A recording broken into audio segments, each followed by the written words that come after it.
That's right. Like no late outlay. Yeah. Yeah. You were just like, I think I shall. Well, try. so I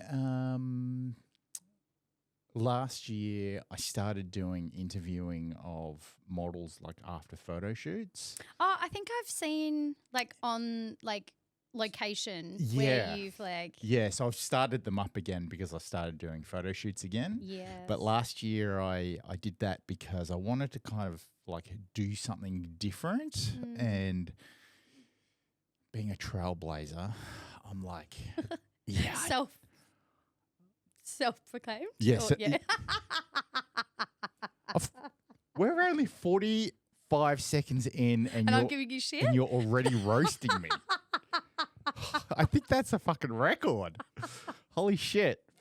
I feel like because I already clocked that we're kindred spirits, this is why. Fuck. Shit. Damn it. Anyway, She's on to me. Yeah, she is. So quick. I clocked you. I don't. What happened?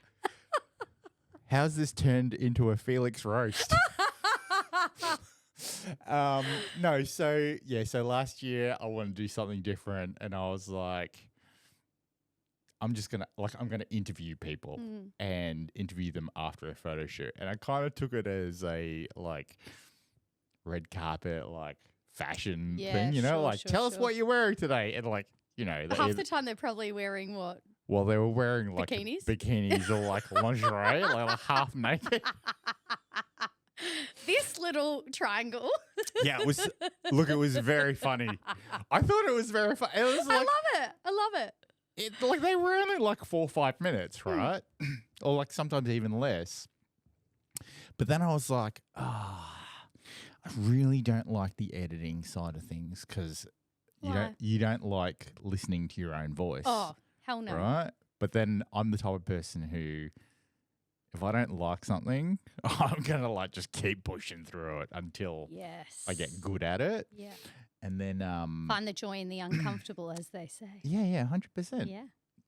And then I was like, oh, actually, like I really like talking to people. So I set up the podcast.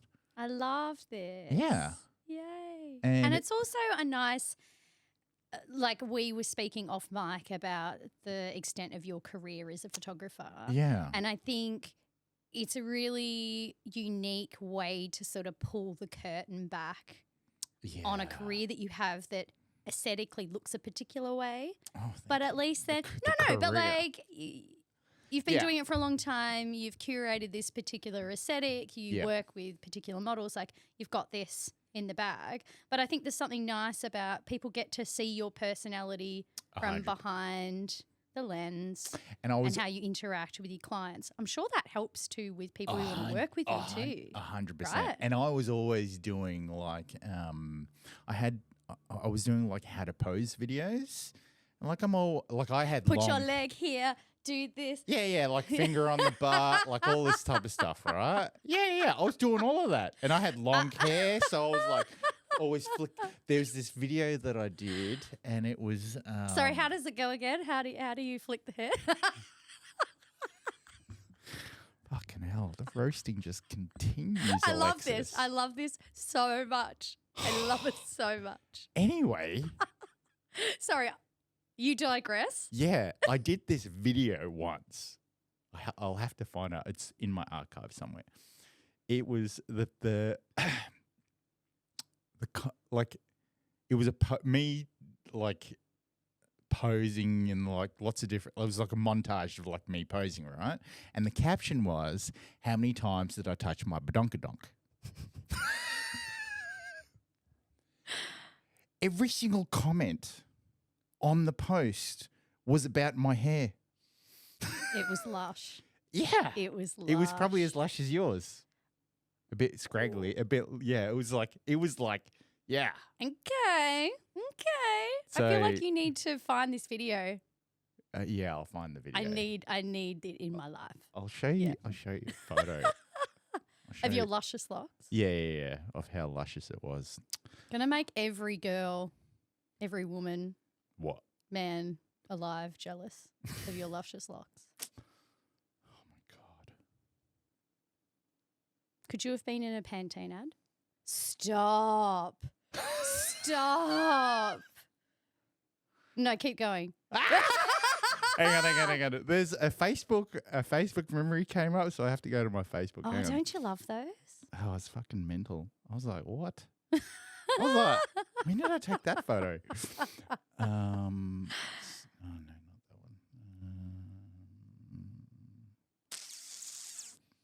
Actually, I do know where I took that photo. It was at the gym. But anyway, hang on. More. Did it really happen? Did you ever go if you didn't get a photo at the gym? Yeah, exactly. This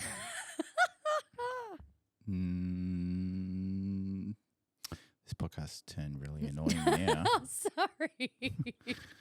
God, it's me trying to find the luscious locks. Jesus Christ.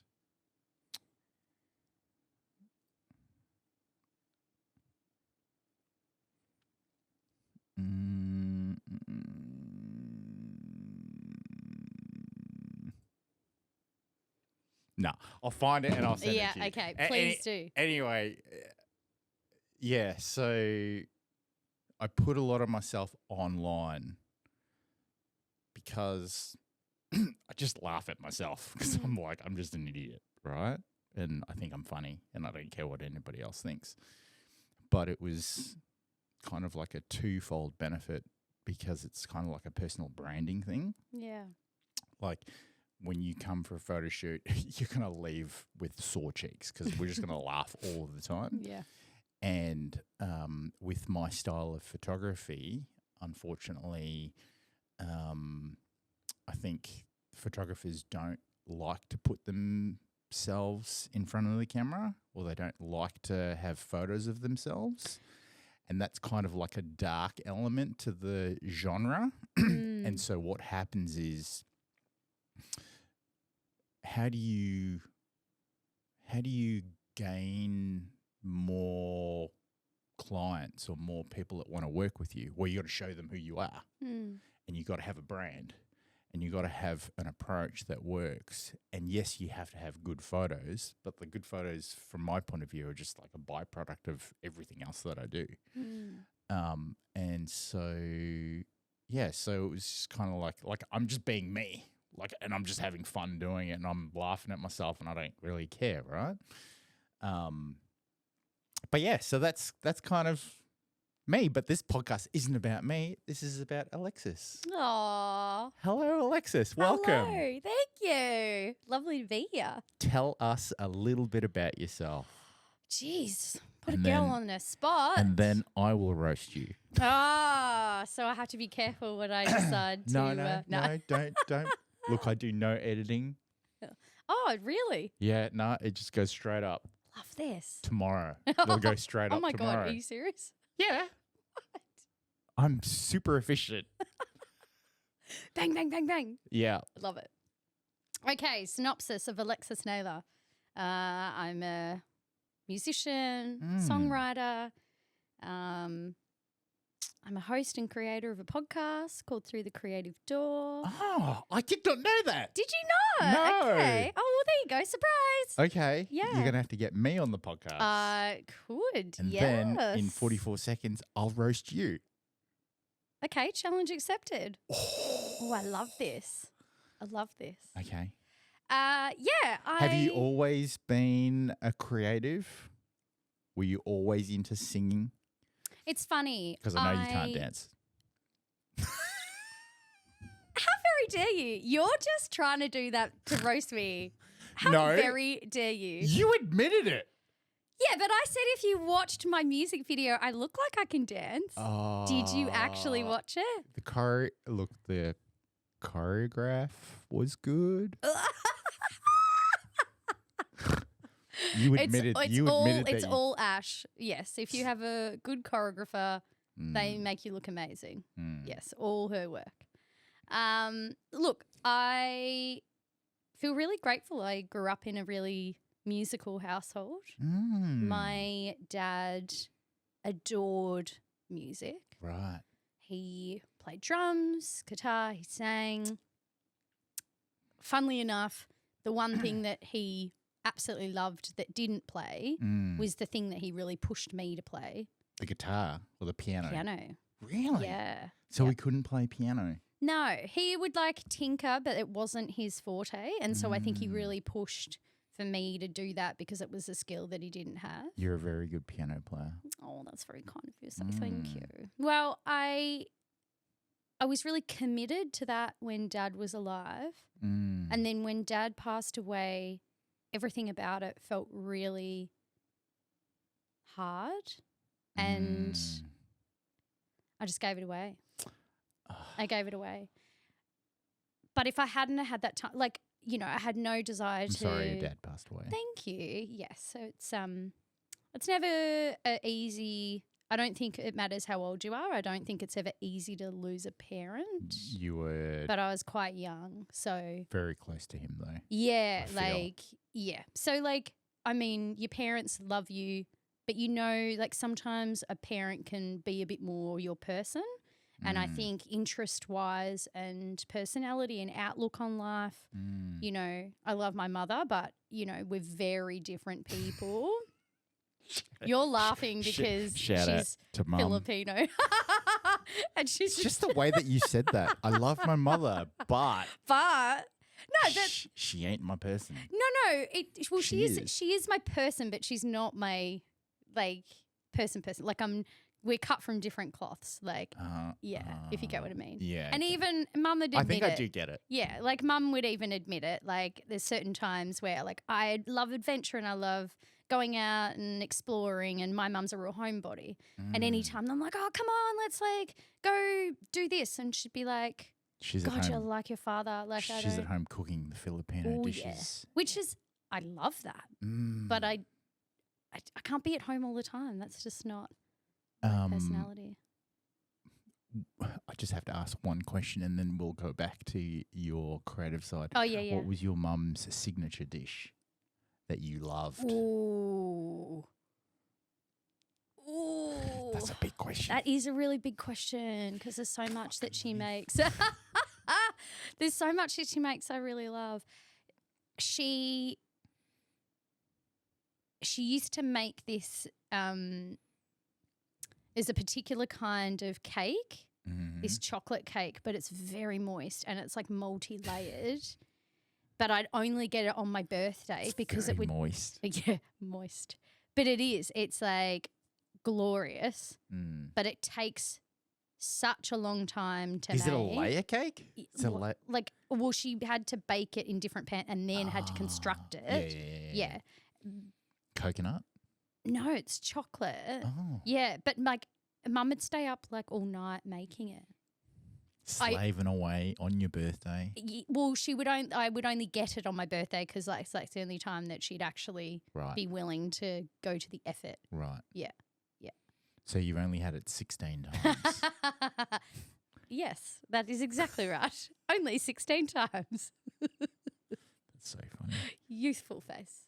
Oh, no, it's the Asian face. Yeah, it is the Asian face. Don't worry. I got the same face. You do. I was very Asian when I was younger, and I used to stick out like a sore thumb being 6 foot at age 12. And I was like, who am I? You know, like you go through and you internalize everything. Yeah. Like the eyes staring at you and, you know, some cultures wanting to be interested in you and some not. Like I grew up overseas, so, you know. But yeah, the Asian complexion, like I'm loving it now because I'm like, this ain't going to age, baby. Well, isn't it funny how, I mean, I don't know how old you are, but. Do you want to guess? Oh, don't make me guess. I don't like guessing. That's the worst game. I hate guessing ages, especially with Asian people. That is the worst. It's just stitch you up. Yeah.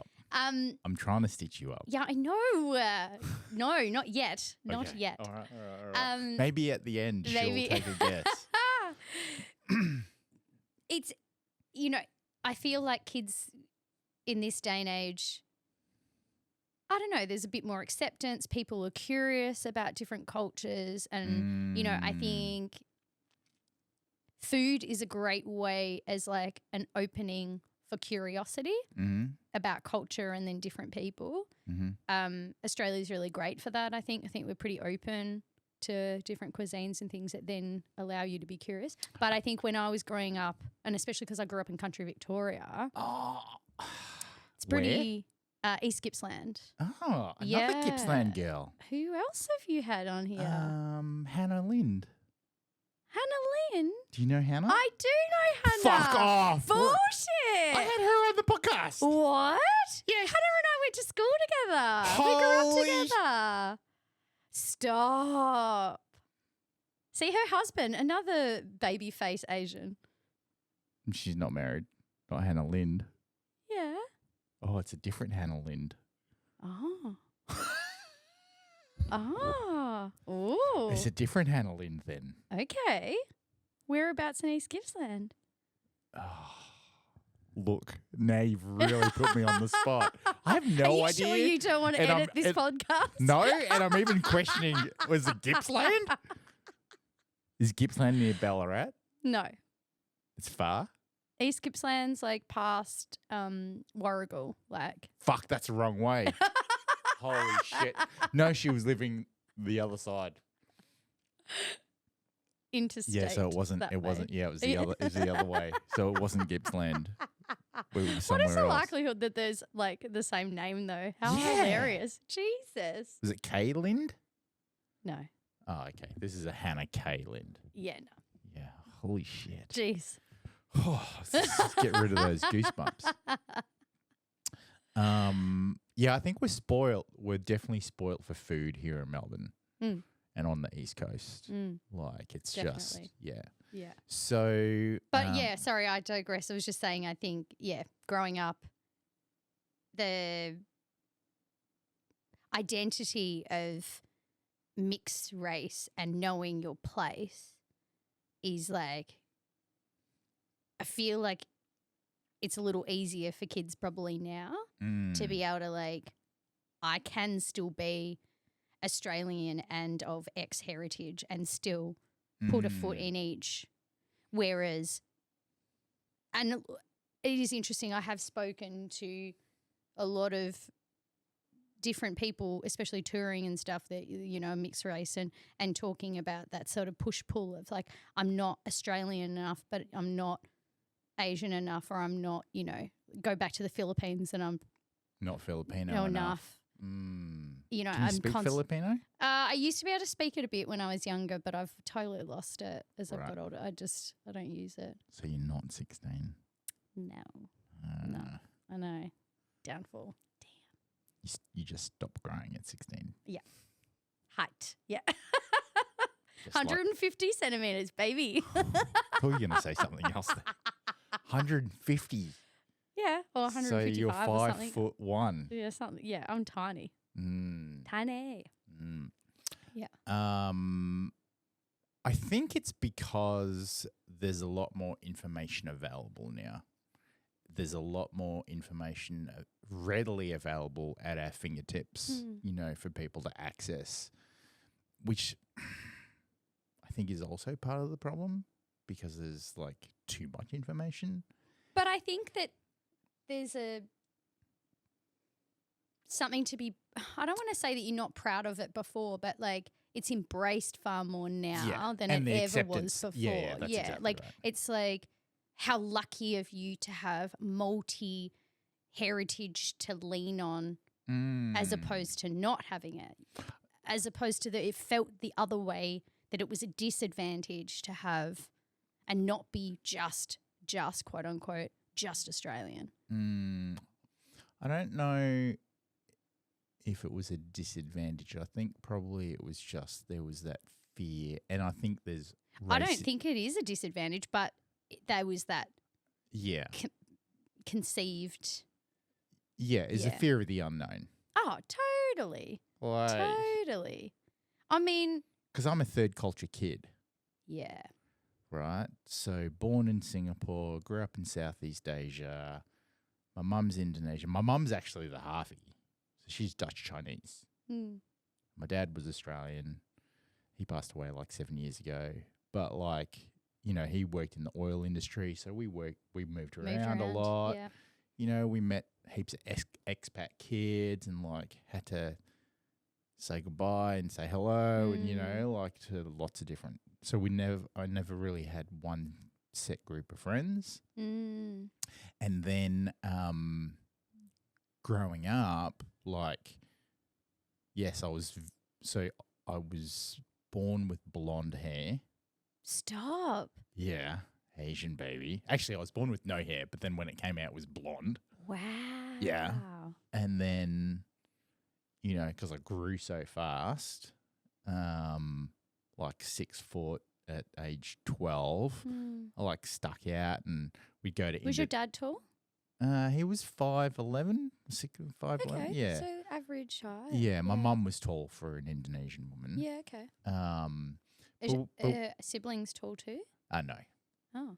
No. Well, my sister's 5'2", 5'3". Yeah. So, which is why I'm like picking on me for being short. Thank you. Well, off air, I was like, you remind me of my sister. Because she baits you probably like I do. She did actually. Yeah. She picked on me quite a bit until I got too tall. Oh, yeah. I get it. And she used to corner me in the bedroom and grab me by my ears and bang my head up against the wardrobe. Thank you, Fiona. Look, I do love you, but, you know, that story will never end. I feel like that's what sisters do. Yeah. They're naughty. Well, she's older as well. Yeah. And were you a pest? No, of course not. Oh, I love how you high-pitched me. I feel like that tells me something. Look, you know, well, when you, when you get told by your sister, the next door neighbour's coming over and we're going to play superheroes and you've got to be the baddie.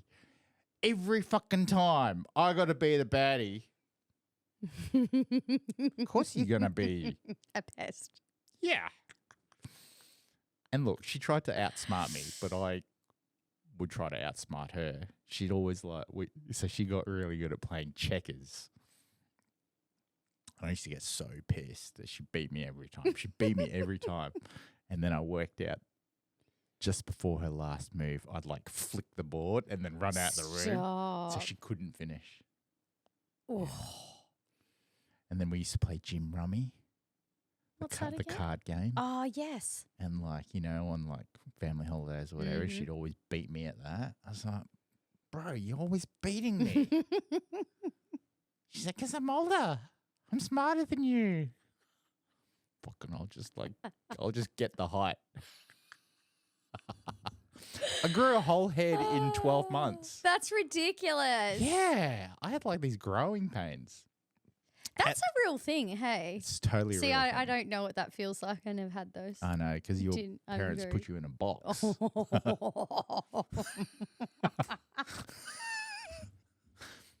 Shoebox. Yeah, so tiny. Yeah. How did we get onto this conversation? I don't know. I think we were talking. Oh yeah, about acceptance and all of that. Yeah. So yeah. I definitely think that there's still racism that happens either casually or like, you know, we obviously. are notorious for it as Australians. Absolutely notorious for it. But it's because we're a nation of convicts, and we're stuck on the biggest island in the world. Yeah. Yeah. Far, far away from the rest of the world. Yep. You know. Yep. But yeah. One of the great things about, and I'll try to bring this back into the podcast. One of the great things about doing the podcast is I get to highlight you and talk about you and the things that happen in your life. So when, so your dad was musically sound. Yeah, loved it. Loved music. Yep. And so that's real interesting that he was like the anchor. He was the anchor, but he was also pushing you down a path of his weakness. But I feel like that's, I mean, I'm not saying that all parents do it, but sometimes I think it's the path that they wish that they could have done, and perhaps maybe you can live through your kids. I'm not saying it was fully like that, but I can understand why if you see a child or your children being good at something, and especially if it's something that resonates with you, and then you wish that you'd honed on that skill. Like totally. I can totally get why you would. Do you have siblings? I have 2 half sisters. My dad was married before he married my mum. Okay. And the stories that, you know, he tried to push both of them into doing musical things as well, which didn't stick. Oh. So, which one of them was, yeah, I think she was quite good, but it wasn't something that, really resonated with her. Yeah, but right. the other, like, you know, Daddy'd walk in and she'd have like a comic book sitting in a like music book and would be like just like touching, like not even paying attention to Right. It didn't resonate with the girls, I don't think. Right. Yeah. So he met your mum and there was like, I'm going to give it another crack, and then you came about. Yeah, in more ways than one, wanted to give it another crack, I think. Yeah. Yeah. I think he was retired by the time he married my mum. So I think the version of a father that I got, that my sisters got, was very different because he was just able to be more attentive and be around a bit more more and- hands-on. Yeah, I mean, I don't know. I think psychologists always talk about how children never get the same version of their parents because they're always at different life stages. So Yeah, you never get the 100%. same. Yeah. Yeah. Kids never get the same parent. Parents never get the same kids. Like, yeah, that's how it goes. But yeah, definitely all 3 of us have a very different opinion, a different relationship. But yeah, the musical thing, he tried all 3, but yeah, got there with me. So you obviously did music in school. Yeah. At what age were you when you were like, I want to actually just do this full time? Well, the journey obviously started with piano, and then when Dad died, I absolutely pulled the pin. And because Mum, it wasn't sort of her forte, and also Dad had just, and her and I at that time, our relationship wasn't that grand. And I think me just saying, no, I don't want to do it anymore. She wasn't going to fight it. I was like, all right, if you don't want to do it, I don't want to do it. But that allowed for me to find joy in music another way. So through school, I actually, you know, friends had rock bands and suddenly other friends were in choir, and I was intrigued by singing in a way that before it was just a byproduct of like singing along to whatever. Yeah. And then finding a joy in harmony and using your voice as an instrument as opposed to, you know, just a fallback of just singing along to something. So I really fell in love with singing at that point, which I probably wouldn't have if I was still doing piano the way that I had been prior to. Yeah. Yeah. So when you decided that you weren't going to do it anymore, take yourself back to that time. Yeah. What were you telling yourself that you were going to do? Oh, nothing. No. I just it wasn't like I was like, oh, I want to dive into other musical pursuits. I'm gonna be a professional knitter. No, it was just music as a whole Was gone. Oh, it felt. You know, when they talk about grief, there's a great analogy that some of my therapists have said. It's like grief is like a big ball in like a box. And when grief first happens, it touches all the sides of the box. And as time goes on, the ball gets smaller. And every time it hits the ball, it hurts just as much, but it's less and less frequent as the small. So like the grief never goes away, but it hits, right? And it hurts just as much, but it gets you, right? That's such a great analogy. I love it. Thank you so much for sharing that. Yeah, it's yeah. Thank you to all my therapists that have Sounds like there were a few. Yeah, there's been a few. Yeah. She's still getting over the fact that she's short. Yeah, that. I just rock in the corner quite a lot. Yeah. And she can't dance. But yeah, for me, anything about music, I couldn't differentiate between piano and singing and all of that kind of stuff. Hang on, I'll just stop you there. Oh. Something's going on with that camera. Oh, no. Hello? Why did it not continue?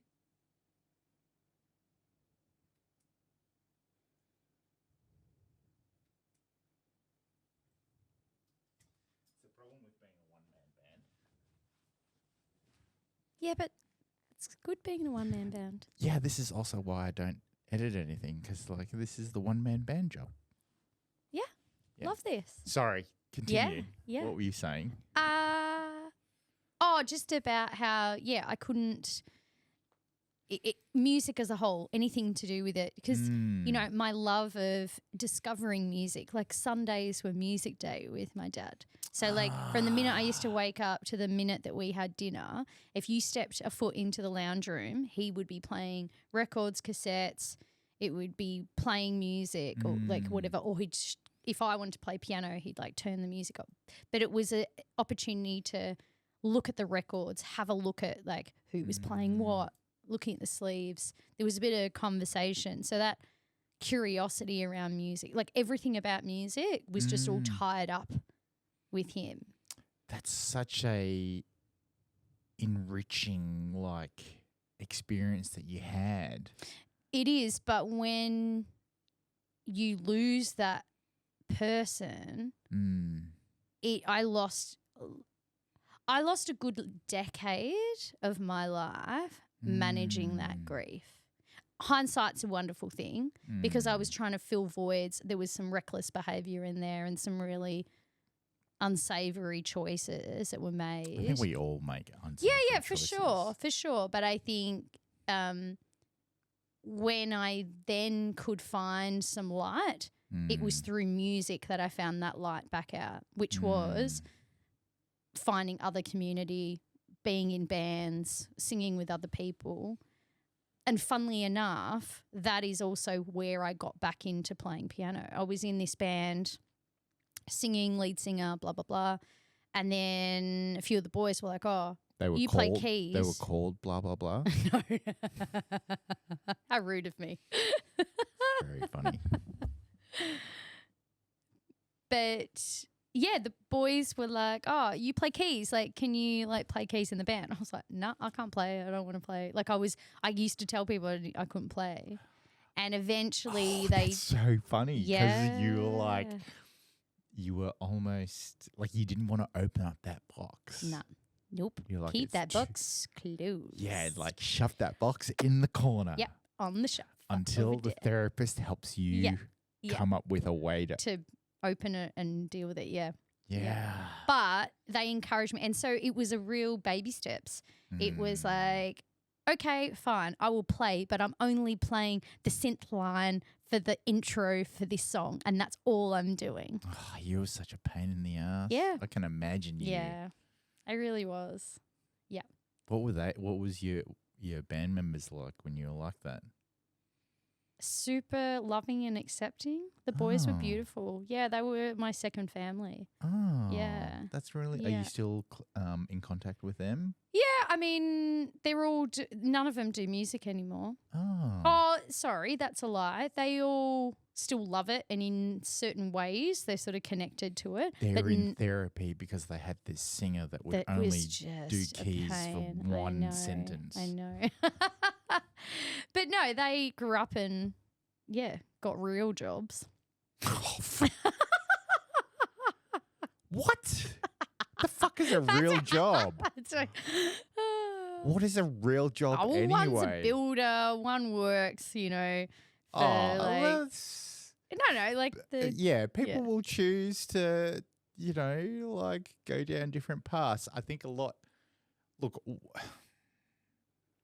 one of the greatest things about being able to sit down and talk to 83 other people is that it doesn't matter what life path you take, as long as you like learn something, you progress yourself, and I think as long as you're happy doing it. Oh, and I think music is a beautiful skill.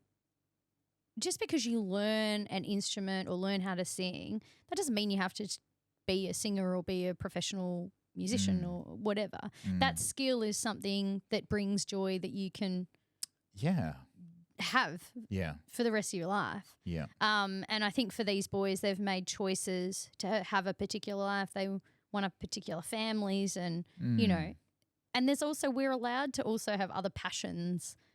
We're not just one What's your other passion?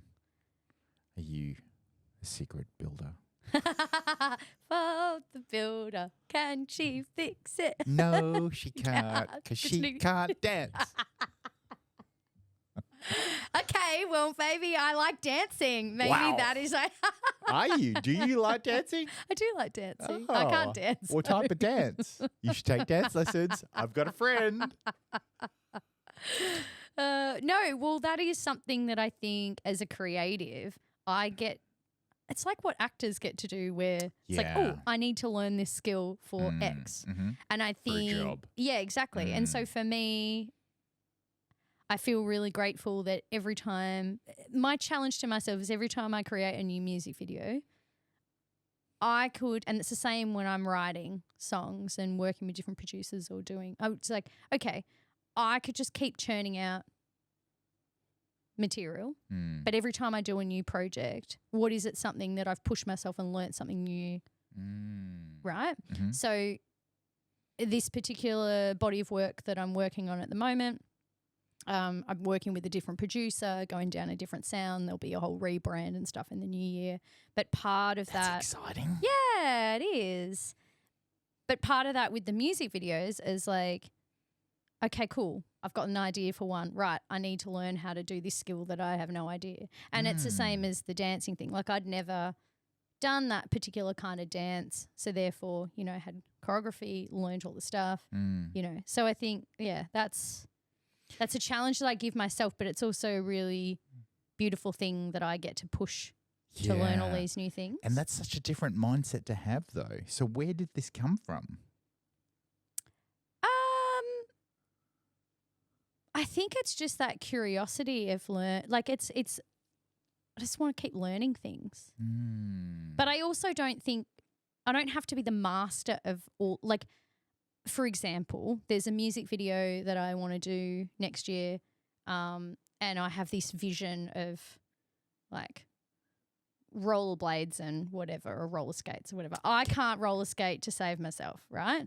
So that's something that a skill that I'm going to have to, and I'm not saying I'm going to be a master of it, but I need to get to a point where I can at least roll around without falling on my ass. That is, which seems manageable and something that I can do. Roller blades are easier than roller skates, but but that's what I mean. Your It's center like of gravity is lower than mine. Well, sure, maybe that'll help me a little bit, maybe.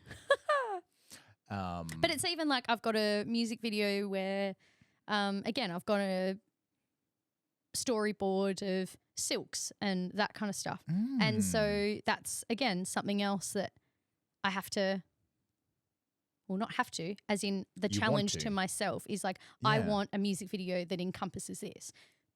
To what level or degree that goes, the storyboard might have to change a little bit, but I'm going to delve in and...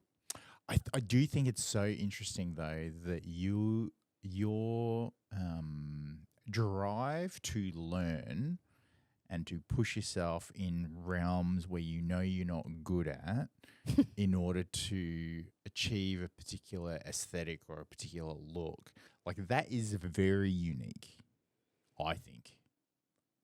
It's because I've got better at sitting in an uncomfortable situations. We spoke off mic about engagements breaking down, and my therapist and I always talk about this all the time. I'm like two sides of a coin. I have this real gypsy side that is this free-spirited, very artsy. And then on the other side, I have a very methodical, articulate, side. You can be both. But I have never been good at accepting both. I want one or the other. Why? And I always have, I don't know, that's something that my therapist and I are going through. Let's call your therapist now. But it's that thing where I really value for me, it's that easygoing, carefree, gypsy, like come as it goes sort of side of me. Free flowing. I adore that component of myself, which I am quite a lot. And then what's the other side? It's very structured. It's very structured, but it's not just that. It's like there's consequence. There's like, if you do X, then this is. It's very rigid and very black and white. Yeah, super duper black and white, right? I can be unreasonably black and white. Yeah. And I mean that in the sense that, again, circling back to like the full-in engagement stuff, it's like, you know, where is the consequence? Why is it? Like, yeah. So there's certain parts of my life that it's like I feel like that control, and perhaps maybe my life blowing up at that point, I'd had certain what I perceived as control over the trajectory of my life or other people or, you know, my environment to really like my whole entire life blew up. And that's pretty great to just blow up not only your life but your ego, to then be like, I can't control anything. I don't. So then I had to find, okay, the things I can control, you know, great. But for most part of it, I just have to be far more fluid, which has been a really great reset, really, for me. You have to be more open. Yeah, well, just more open to what the universe is going to throw at you. Yeah, and just also allowing that, you know, it might feel but the uncomfortable is that there's something else that's going to come out of it. Whereas before the uncomfortable was just all too unknown. Whereas now I sort of revel in the unknown a bit better. Yeah. I'm much the same.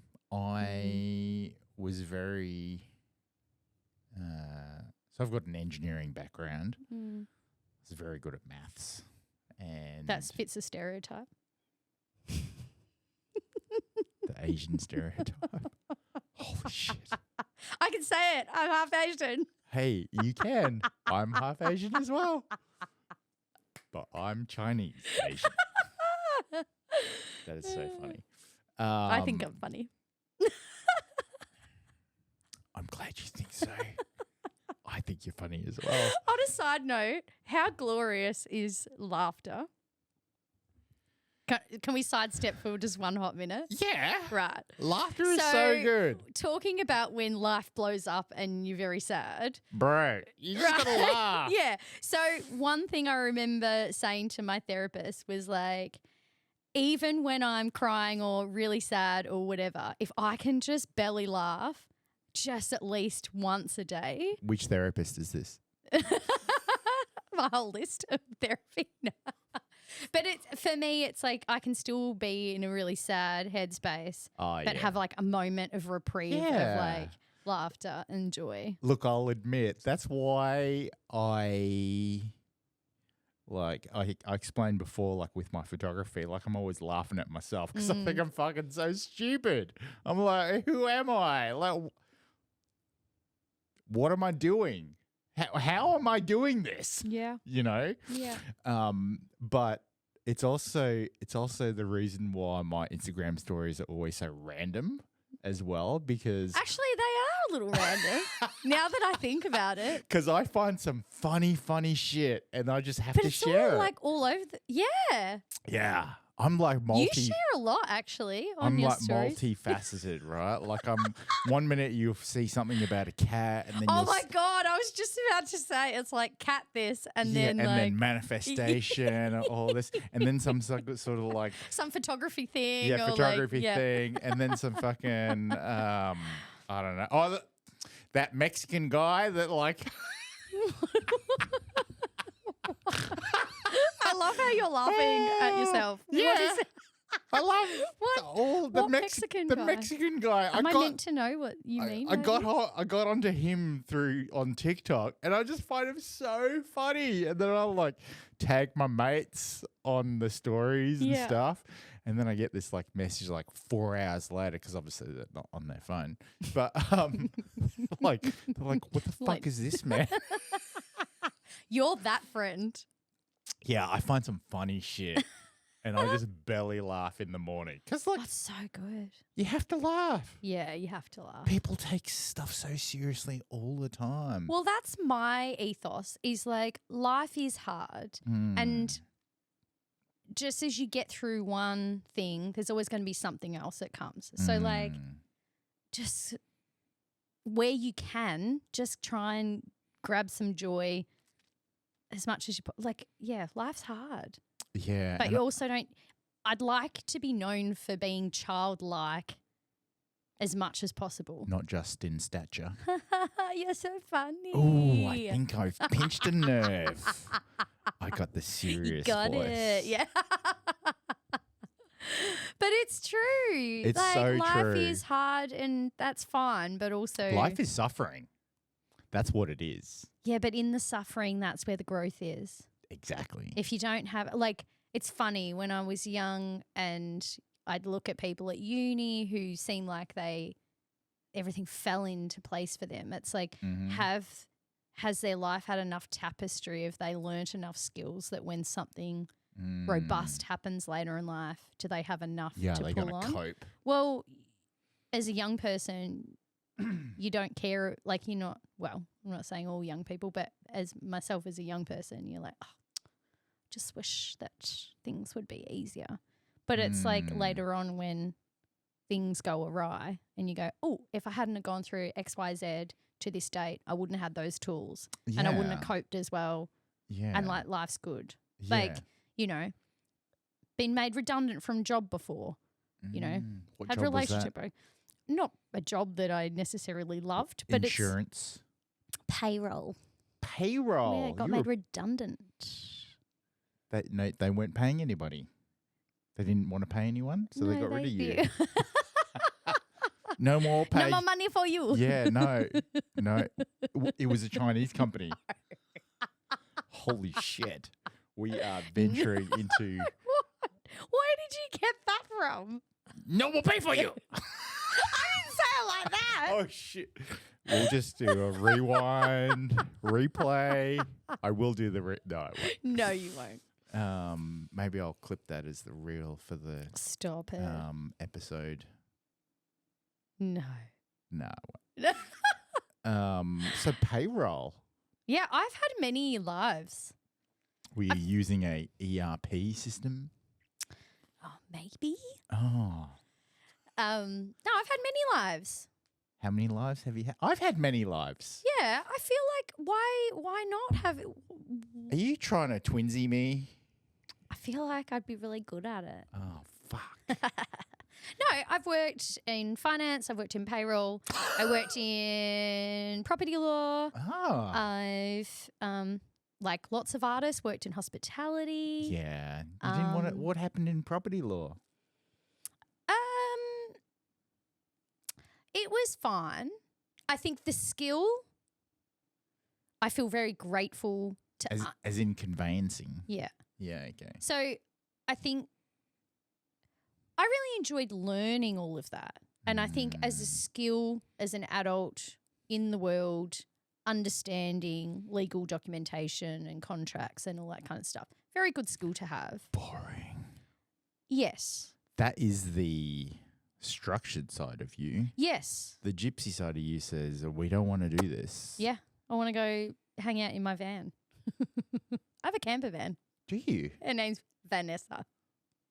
Of course, it's Vanessa. Is it a She's beautiful. V-dub?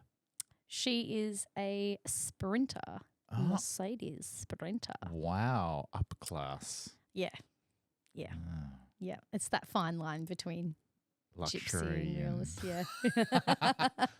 Do you live out of it? I have before. I don't at the moment. Oh. Yeah. I did a 3-year stint.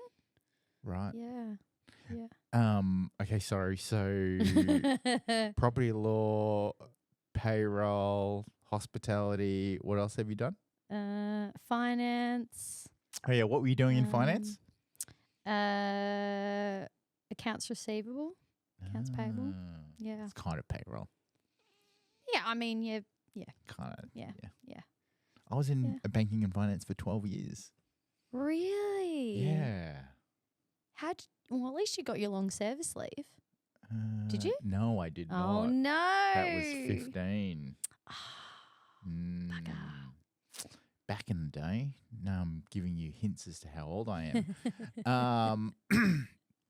Yeah, but before then, so I was in banking and finance when I first moved here in 2001.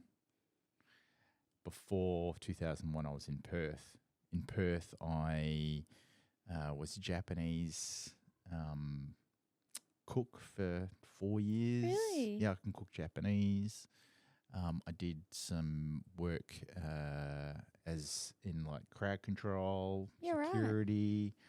Like, I mean, you're tall, so that's like, yeah. I know that sounds like a weird thing to say, but like, I feel like that would lend itself to being when a plus. when a patron pulled a gun out on me, I was like, it's Wait, time to in in Perth? Yeah, in Perth. I'm like, it's time to exit. Where was this? Oh, it was New Year's Eve night. You weren't in Northbridge, were you?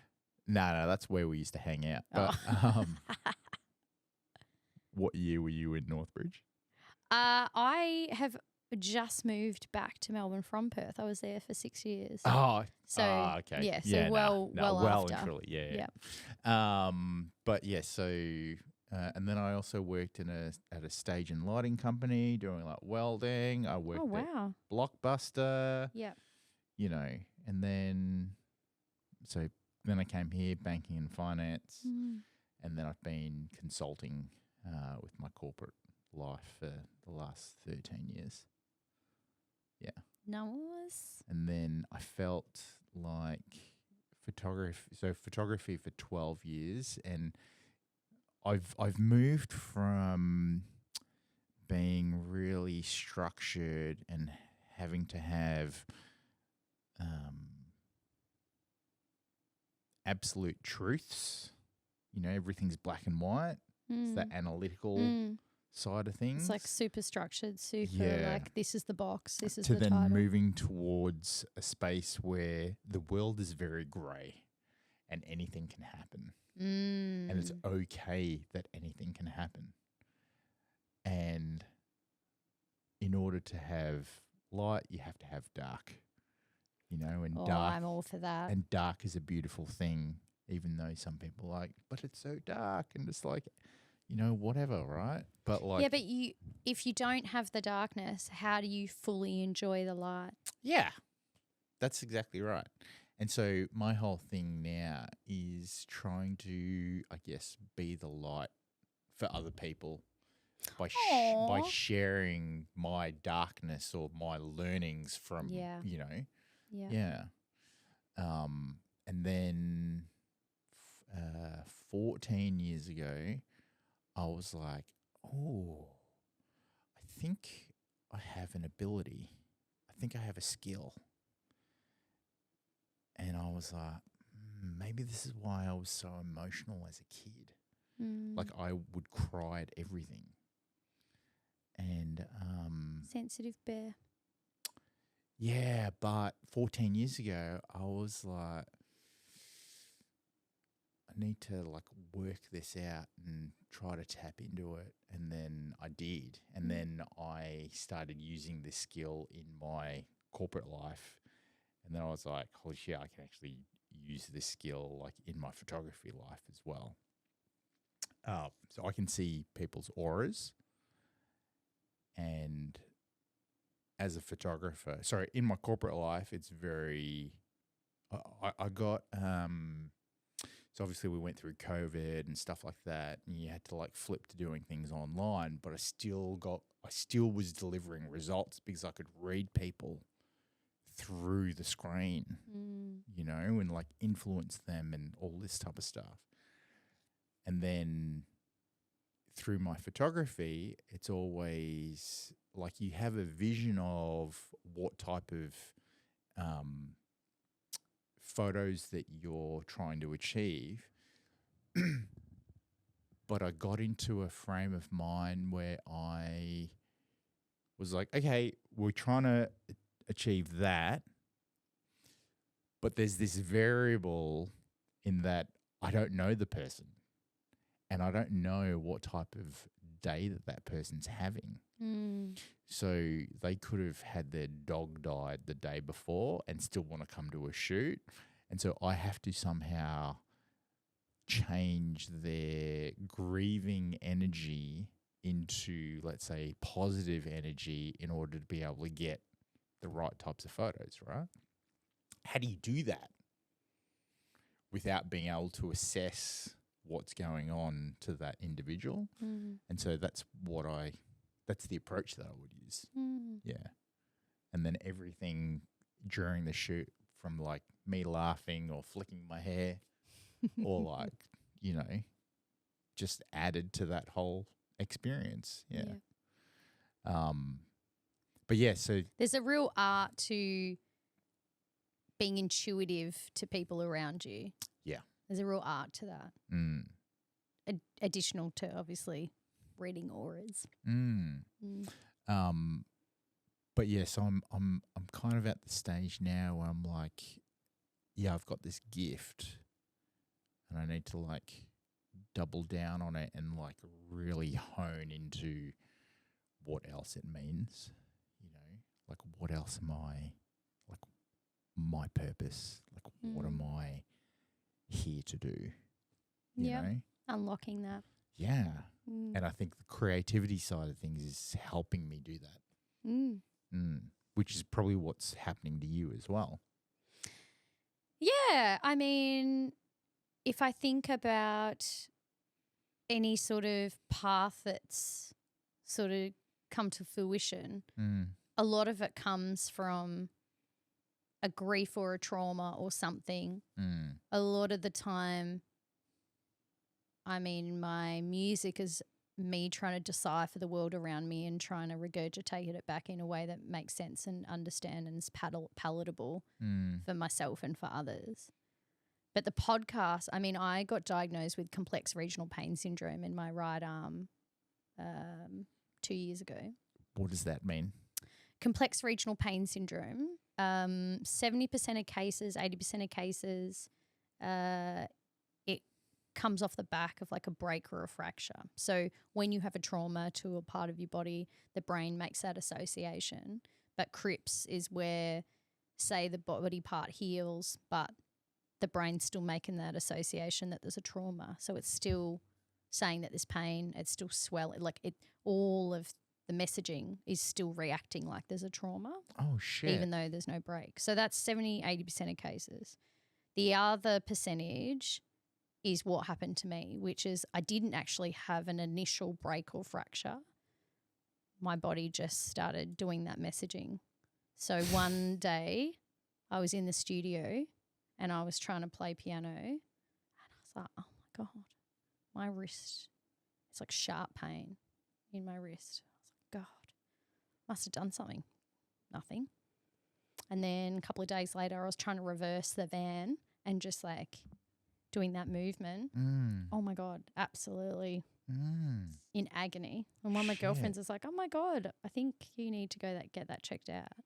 And I got misdiagnosed. So they thought I had broken because of the way that I was presenting. They thought I had broken my wrist. So unfortunately they'd put me in a plaster cast, which meant that I'd atrophied. So by the time I came out of the plaster in 2 months. And that probably didn't help your brain because you're like, no, oh, well, it's I did.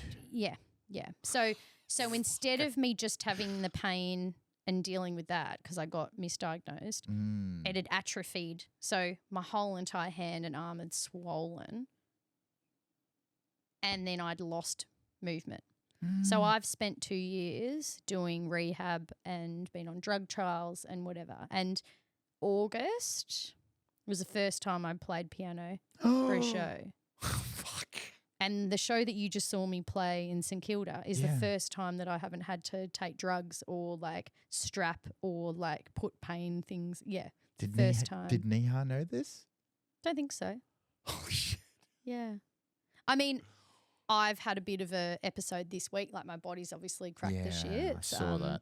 Yeah, I've had a bit of a flare up in the last couple of days. Yeah. I mean, I'm pretty good at managing it. Like yesterday was pretty bad. It's pretty sore today. But it's just so it's a sharp pain in the wrist, but for me I get the burning sensation all the way up my radial nerve. So my whole arm is just on fire. Yeah.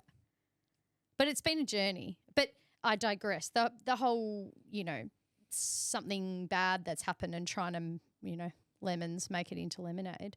I mean, I lost overnight. I couldn't play piano, couldn't do shows. I was like in and out of hospital. I was drugged up really badly at that time, like couldn't drive, was in bed. I think a whole year disappeared pretty much before I was even in a position to start doing actual rehab. Wow. But yeah, like if you would have said to me prior to that point, are you defined by your art? I'd be like, don't be absurd. We are someone's daughter, someone's sister, mother, friend. I'm not defined by what I produce. But I really had to live that, and I really struggled with not being able to produce anything. And it just really showed just what a big part art and creation and how much of a lifeblood that is for me. Oh, it's massive for you. Yeah, but even to the point where you're. But if someone else was in front of you and you're like, you're more than an artist, you're a human being. Like, I would be the first person to say that to anybody, that you still have to live a life and be all of the things outside what you create. Well, especially because if we have anything worth saying, we also need to live a life and feel and be with others and see conflict, feel conflict. No, you don't. You just need to write music. Fuck everybody else. Well, I couldn't write music. Well, I probably could have, but left-handed? I'm right-handed. Fuck. Yeah. So I had to. You need to learn how to write left-handed. I now can. I now can brush my teeth. I can cut stuff. Like, I genuinely have learned. I ambidextrous. Well, not fully, but I can comfortably do quite a lot with my left hand. I was gonna. We were gonna do a live push-up challenge, but we're not gonna do that now. Yeah. No. I can't. My wrist doesn't move that way. I can do piano but no. But yeah, sorry, I digress. But no, you don't digress. I do, because people tell me the most interesting things on this fucking couch. Yeah. I'm like, what the fuck? Yeah. Bro. Yeah.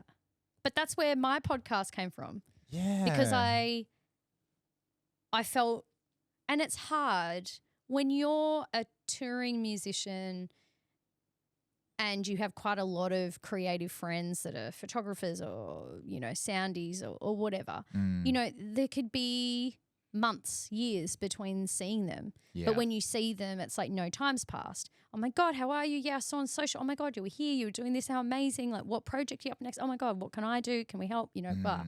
And it's the chats, it's at rehearsals, it's the behind stage chats and, the late night chats when you're trying to get food or you're having, it's all these little things where you sort of can tap into community.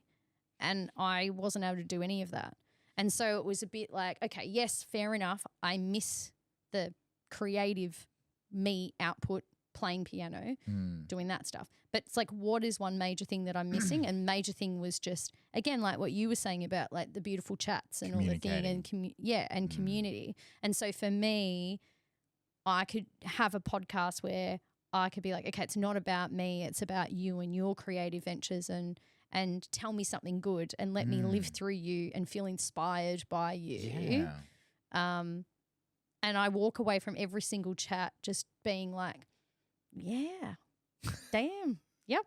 Damn girl. Damn girl, yep, yeah. I really do. And I've got a beautiful friend, Ruby, who, when I first had the idea, I was like, I don't want to do this alone. Do you want to do this? So you do it together. So she's a producer. And again, because my arm wasn't, you have this beautiful rig for this podcast, but because when I started mine, I didn't have a working hand. So I fit everything in a backpack. It's super I can do it all with one hand. It's all readily accessible now. Like you can do all of that. Yeah. So I do video on my phone. I have clip-on mics, laptop. It just seriously fits in a backpack. I got a light ring. And yeah, sure, maybe I could change that now that I'm a little bit more able-bodied, but it started that way for a reason and sort of I've just sort of kept going with it. Yeah. So I love that. Yeah. That's so good. Yeah. But it's interesting. Ruby talks about how she's like, you really should talk about that somewhere around the podcast, about like where it originated from, like why. And I was like, yeah, I'll get there one day. But at this point, it's like I want it to be about the guests. So you don't actively like talk about yourself? It's interesting because I have socials and stuff for music. I'm far more open to talk about my Crips and my journey through that avenue. The podcast still feels really, you know, I release episodes, I talk about the person and whatever, but it's pretty like structured. I haven't Here we go. I know. But I think it's just I haven't got there yet, I think. Right. And I think that's maybe mentally and like anyone who lives with chronic pain, it's like you just struggle sometimes to just get out of the house and get up and have a shower. So, yeah, I think I can just manage work, music, and the little bit that I do in the podcast. But, yeah, that'll change. Eventually I'll... Yeah, like I think it's you sound like someone who, like, you'll make slow progress. Yeah. Or like you'll make progress, be it small steps, be it big steps. I mean, the fact that you're willing to take up, learn new skills for like music, you know, videos or whatever, like that's massive, right? Like and I said that, like I don't think a lot of people would do that.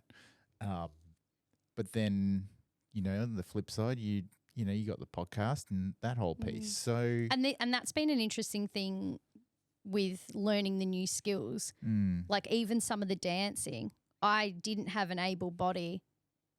Like my arm, like some of the music videos that I filmed last year and the start of this year. Now you're making me feel bad. Well, giving you shit about dancing. But like I had been in a splint and taken the splint off and filmed like end of last year. If you look at the music video, my rings are sitting on the top of my hand and it's swollen as shit. And I'm like in one of my music videos. And then one of the others, the dancing one, we changed choreography so that I had to do it with a different hand. Like, but you can't tell. Masterful editing and choreography. Yeah, exactly. Trying to lean on the bits that were the parts of my body that actually worked. Yeah. I think there's something to be said about having the skill to learn. If you can constantly push yourself to learn something every single day, then you'll always be enriching your life and progressing your life, and like you'll always in a contrived way like be relevant because you're learning. You know, I think there's this, you know, there's that saying about it, you can't teach an old dog new tricks. Well, there's a reason for that, and the reason for that is because the person stopped learning. The person stopped making neuron connections in their brain. Yeah. And I think the synapses, right? Like if you stop doing that, that's you stop learning. Yeah. And you Which is additional to that. It's like when people talk about, and I get not all people are the same, but you know, when people are like, oh, I can't wait until I retire. Yeah. Right? And in my mind, I never want to retire. I just want my efforts of work to look differently. I thought you were just going to say, I just want to die. Bro, you ain't dying yet. Not yet. Hope not. Jeez. No. Still got a lot to do.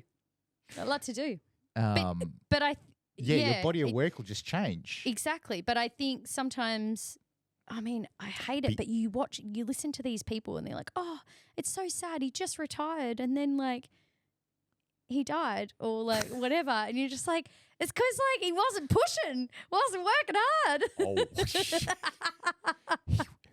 You heard it here, everybody. He wasn't pushing. No, but like. So he just died. No, well, I think it'd be great to be like, oh, she died. She was just working, still like chipping away, doing what she was doing. I want that to be my end. Look, I think it'll probably be your end because there are still like old people like singing and dancing. Like, still making music. Yeah. Yes, probably some of them are either running out of money so they need to perform, but then others are like, we just love it because of the music that they make. And they still make great music. Yeah. But we've also got there's a population that's aging with you as well that also need art. No. Really? Where are these people? But people forget that because it's always like, oh my God. But people forget that because it's always this notion that young, new music, young art, it's always in the young. It's like, no, not always in the young. How do you feel about the young, new music? Actually, here's a better question. Yeah, I was just about to say. How do you feel about the music industry?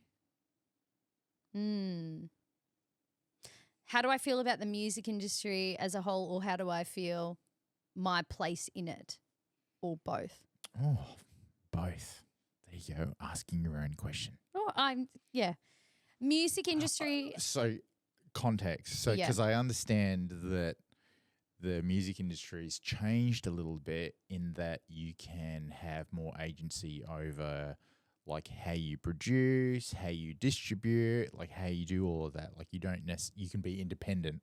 You don't necessarily have to be signed to a record label and then they control everything about you.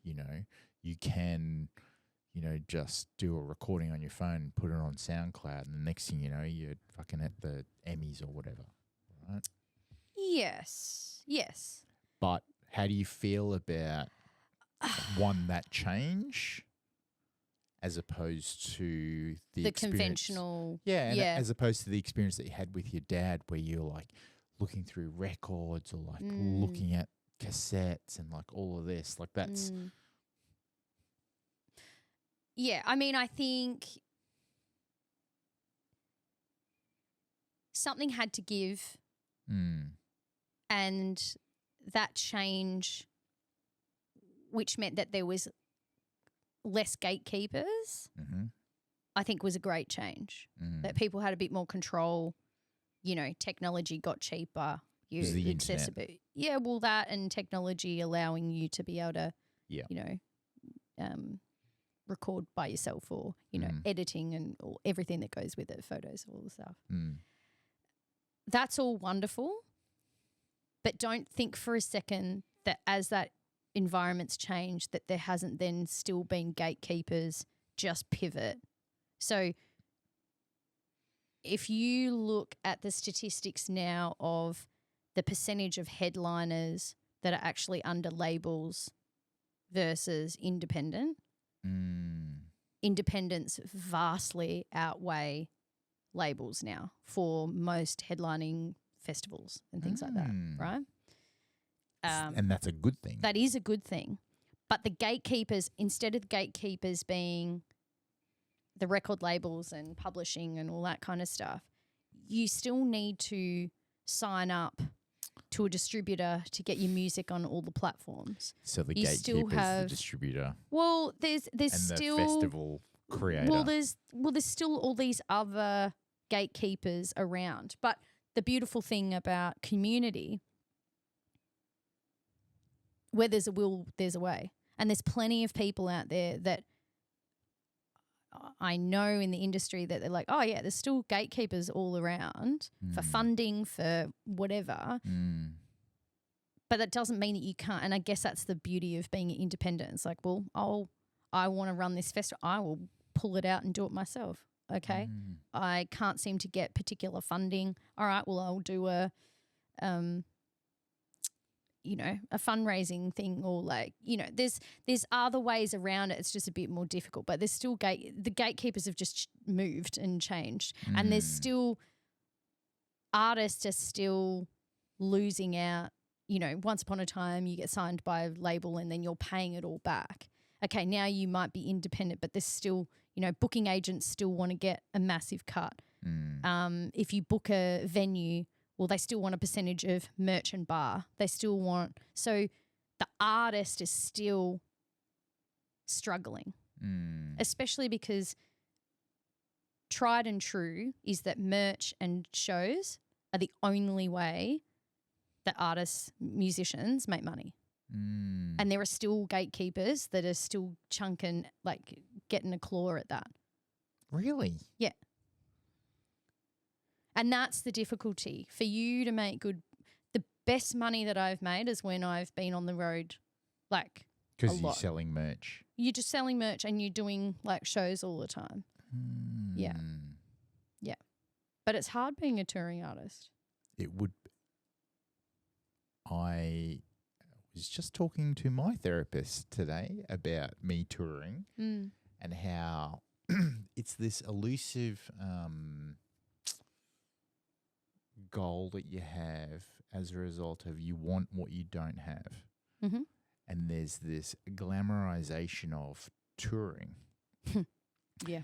And no one sees the behind the scenes of the late nights, the hotel rooms. The late nights, the hotel rooms, the loneliness. Yeah. And it's that hard thing in between. It's the travel, the bump in, the bump outs. Yeah. Your adrenaline. You know, it's you finish a show or you finish a shoot or you're doing whatever and everyone's there and your adrenaline's high, but you've still got to be the one that packs down and bounces out and everyone else is left and your adrenaline's still high, but everyone's gone home. Yeah. You know, you go to call somebody, everyone's in bed, everyone's got their own lives. And it's like people who travel, it's like you come home and you've had all of this experience and have all of this stuff that's happened to you, but you come home and everyone's the same. And it's like, oh, great, you're home. Okay, cool. But like next. Yeah. Like, and you're still you've like changed, grinding away. whatever. Yeah. Grinding away to the next venue or to the next location, you know? Yeah.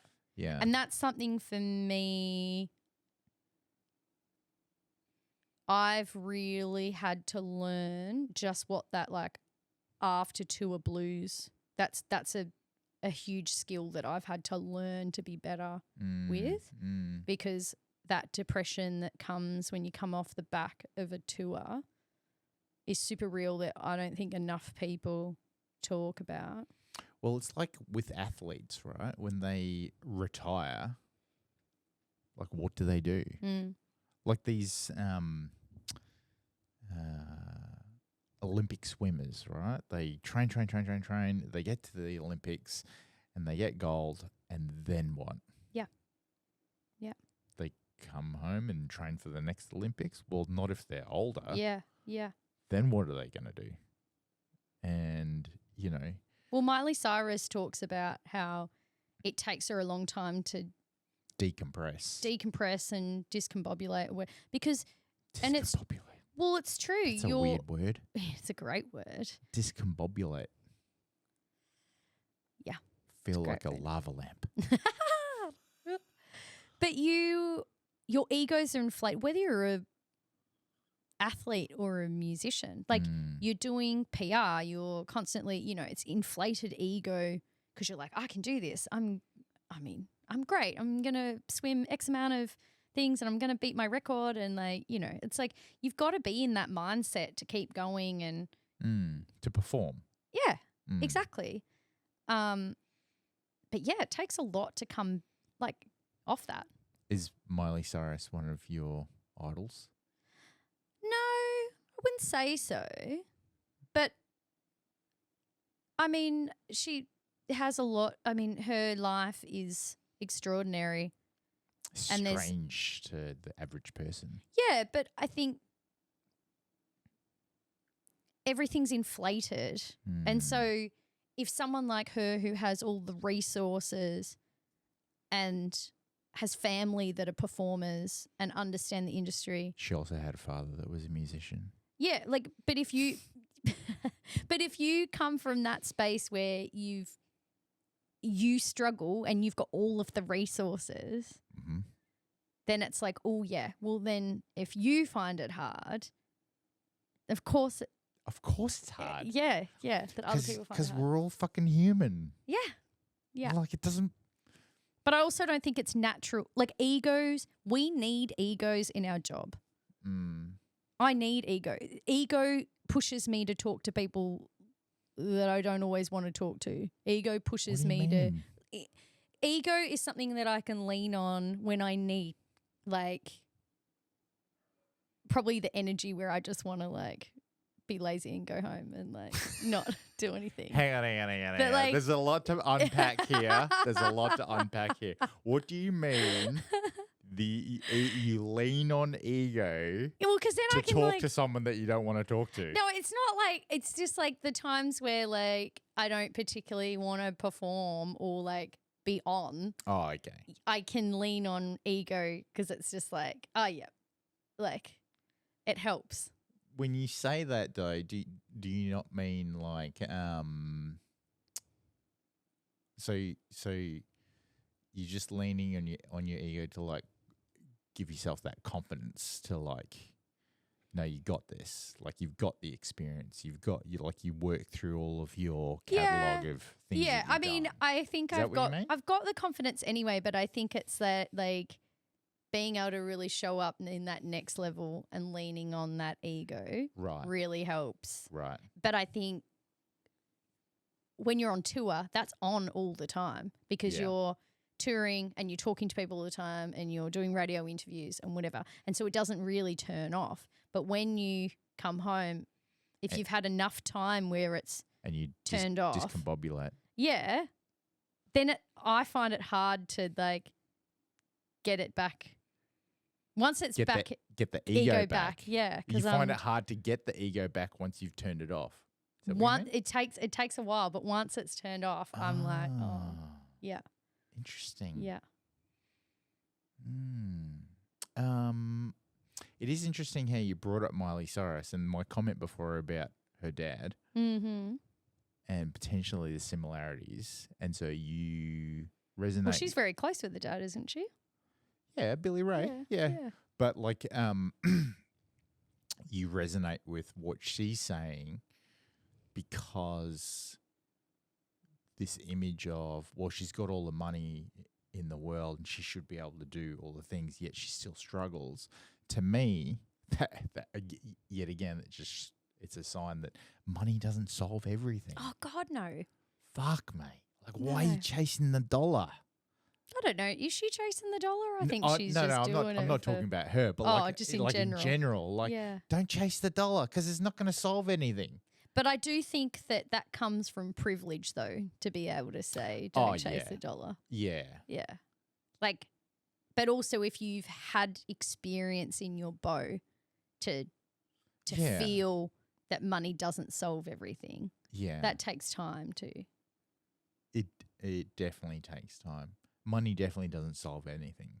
Money definitely doesn't. Money helps. Money 100% helps, but it doesn't make you happy. I think... don't isn't there like psychologists and like fancy people that have done case studies on like there's a level of like contentment or like not happiness but like peace that money can bring to a certain level, and once you've got the fundamentals covered like housing, food, the Maslow education hierarchy, or is that once those particular needs are sort of met, then money there's like it doesn't really. Yes, but I also think money is just a magnifier. It's a magnifier because it will, depending on what life stage that you're in or, you know, the type of person that you are, money will just magnify who you are. If you're an asshole, you're just going to be an even bigger asshole. Yeah. If you're generous, you're going to be even more generous. You know, that's where you also need to protect yourself because you can't be generous to everybody because they're just going to use you, you know. So money is, I think, at the end of the day, money to me is just a vehicle to enhance the experience that you're having. Like, you're going to have the experience anyway.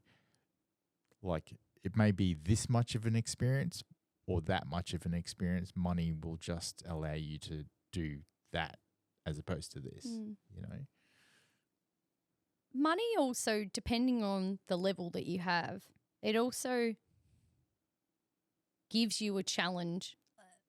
For example, if you had $20,000 to spend on recording and doing a music video versus half that or a quarter of that,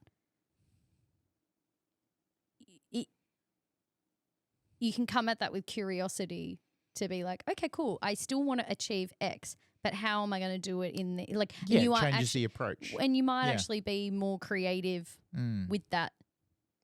And it may come out better. Maybe. Oh, is there a little bit of French in there? Maybe. Who inspires you if it's not Miley Cyrus? I always get tricked by this question. People always ask, like, I'm not trying to trick you. I'm not saying that you are, but it always comes up. I'm leading you down the dark path. Come down the dark path. No, but it always comes up in like radio interviews and PR and stuff that people are like, oh, who's your favorite artist or who's your like? No. I feel like a phony now. No. That's not what I mean. I'm just asking the same questions. I'll think of something else. No, but it's if anyone does anything, whether you're a chef or a musician, like people, their automatic response is to be like, well, something would have sparked that in you. So. Or who do you look up and go, oh, I want to emulate? So, like, it's a valid question. Okay, thank you. But I feel much better now about myself. But I get tricked by it because 83 episodes. I'm not tricking people. But it tricks me because I don't have that. Like, for me, What? What? What do you mean? Well, because the thing that sparked music for me and creativity was Dad. Fuck, he's right? dead. But it wasn't because of. Do you think he's still around? Yeah. You had to think about that one. Well. Of course he's still around. He's watching you. Yeah. He's very proud. I think there's like a vibe or an essence or something that's around. I thought I heard him once after he died. What was he saying? Once or twice, I think. No, not anything in particular. I have a vivid memory, and this was maybe 6 months or something after he died. I was in Mum's house, and I was busy doing something. I don't even know what it was. And I heard him call out to me. It's like, Alexis.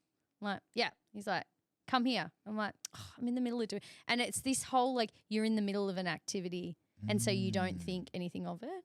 And I was talking back to a voice that I thought I heard. And he was like, nah, come here.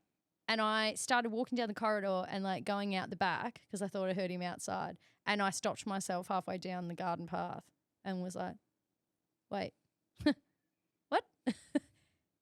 Where am I walking to? He's not here. Yeah. Wow. That happened to me twice. He's definitely around. No, but it only happened until like 6 months, 12 months, and then it never happened again. But like, I don't know what my little brain was doing, but yeah. Maybe. Or maybe it was him, I don't know. Maybe he's around. You just. I don't hear him anymore. Don't take any notice. Yeah. He would hate how much I swear. Because he's happy about the path that you're going down. Oh, that's nice. Yeah. Yeah. Took me a little while to get here. Well, my best mate passed away 2.5 years ago, and he's still around. Yeah. Yeah. So I met him in Perth, and then he was the reason I moved to Melbourne. You followed? You came together? No. He took him 6 months for him to convince me to come over. I was his first Asian fever. But sorry, Martha. But actually, and sorry, Nicole. And then there's Larry. So he got married 2.5 years ago, and he made me his best man on the day. Stop. Yeah. He called me up like the morning of, and he's like, hey, can you like come to the venue like 15 minutes beforehand? We've got a corsage for you. And I was like, what? Okay, sure. She's Japanese. And I was like, maybe it's a Japanese thing. I don't know. And then I got off the phone and I was like, I think I better go put a suit on. I walked into the venue, and it was so at the time there was this Elvis like theme in Melbourne, and there was there was an Elvis thing in Bendigo. So he's from Bendigo, like an Elvis kind of like exhibition. So they got married. Yeah, well, they got married at an Elvis venue in Abbotsford. No way. Yeah, and I walk in, and he looks at me and he says, "Good thing you got the memo," because he was wearing a blue suit as well. So they come and put a corsage on me, and I'm looking around, I'm going, okay, surely maybe there's heaps of people. Oh, nah, it's 2 other girls that have corsages on, and I'm like, you fucking motherfucker. He obviously didn't want me to write a speech because I would hang shit on him. Yeah. As friends do. Anyway, so it was the happiest day I'd seen him. After the reception, I drove him home, him and his wife home. And then 2 weeks later, on his second week of his honeymoon in Singapore, he went to bed and he never woke up. No. So the night of his wedding, when I dropped him home, was the last time I saw him. Oh, Christ. Yeah. So he had a cardiac arrest in his sleep, which we later found out was myocarditis caused by the vaccine. So he had an enlarged heart that it didn't pick up on. And yeah, so then when we got the autopsy report, his parents, another mate of mine from Perth came over and we went to Bendigo because it was going to be his birthday. And his mum tells us about the myocarditis and all of this. And then they'd gone and seen a spiritual healer in Queensland that gave them a deck of cards. And on the deck of cards, a single word. And the healer said, just take a card every day, and that's the word that Christian's telling you to live by. So she gets this deck of cards, she passes it around, and his sister gets love, and his aunt gets happiness, and my other good mate gets prosperity, and his mum says, oh, these are all regular messages that Christians told us, we've seen all of these. Gets to me, I pull a card out, and she says, we've never seen that one before. What was it? Surrender. You motherfucker. True friendship right there. Yeah. That card is on my fridge and has been on my fridge next to a photo of him for the last 2.5 years. Oh, bless. And so he's with me every day. Yeah, I love and that. I swear at him every day. Surrender this. Yeah, so it's kind of a little bit he has been guiding me over the last... So he was definitely guiding me that first year. And then last year, not so much. This year, kind of a little bit, but he's really guiding me now. And I had something weird happen the other day where my vacuum cleaner turned on for no reason. And it's one of those ones where it's a slider button from 0 to 3, and 3 is max. And obviously I turned the vacuum cleaner off. And I was doing something in the kitchen, and it just started. And I obviously turned it off to 0, and it had somehow moved to 3. What do you What are you trying to tell me? Mm-hmm. You know? Just that I'm still here. Yeah. Yeah. But yeah, so Christian's still around. Yeah. Shout out to you, buddy. Yeah. I know we're coming up to a special date soon, so yeah, I'll be thinking of you. Aw. 23rd of December was the last time that I went out and had dinner with him by ourselves. And that was the like I was so he'd been in hospitality for like 20 years. And he had been working at Ichini Nana down Brunswick Street. Mm-hmm. I know the one well. Yeah, he'd be. Mm-hmm. Yeah, look, I always counted on him to like get me bookings to lots of different restaurants because he just knew people. He just knew people. Yeah. Industry's small when you work in it. Yeah. And so he had just started. So he had just gotten his dream role, venue manager at Chin Chin. Oh, stop. They had been chasing him for 4 years, right? So 23rd of December, we went and Yakumono had just opened up. So we went and had dinner at Yakumono. Beautiful. I swear to God, I'd never seen this before, right? Because everybody knew him, every 2 to 3 minutes, some new waiter or waitress would come up and ask him if he was okay and if everything was all right. And he was literally be like, I'm here as a patron tonight. You got nothing to worry about. Good, you know, like everything's okay. I mean, he ordered like pretty much every protein on the menu.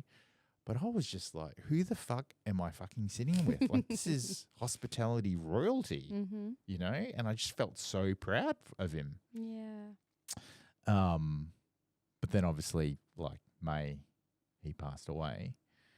And, yeah, he, like, fucked my Star Wars day up because he passed away on the 3rd of May. Oh. And I'm like, if you could have just waited one more day, it would be about the 4th of May. Yeah. I'm like, so now I have to celebrate Star Wars Day on the 3rd of May and look like an idiot.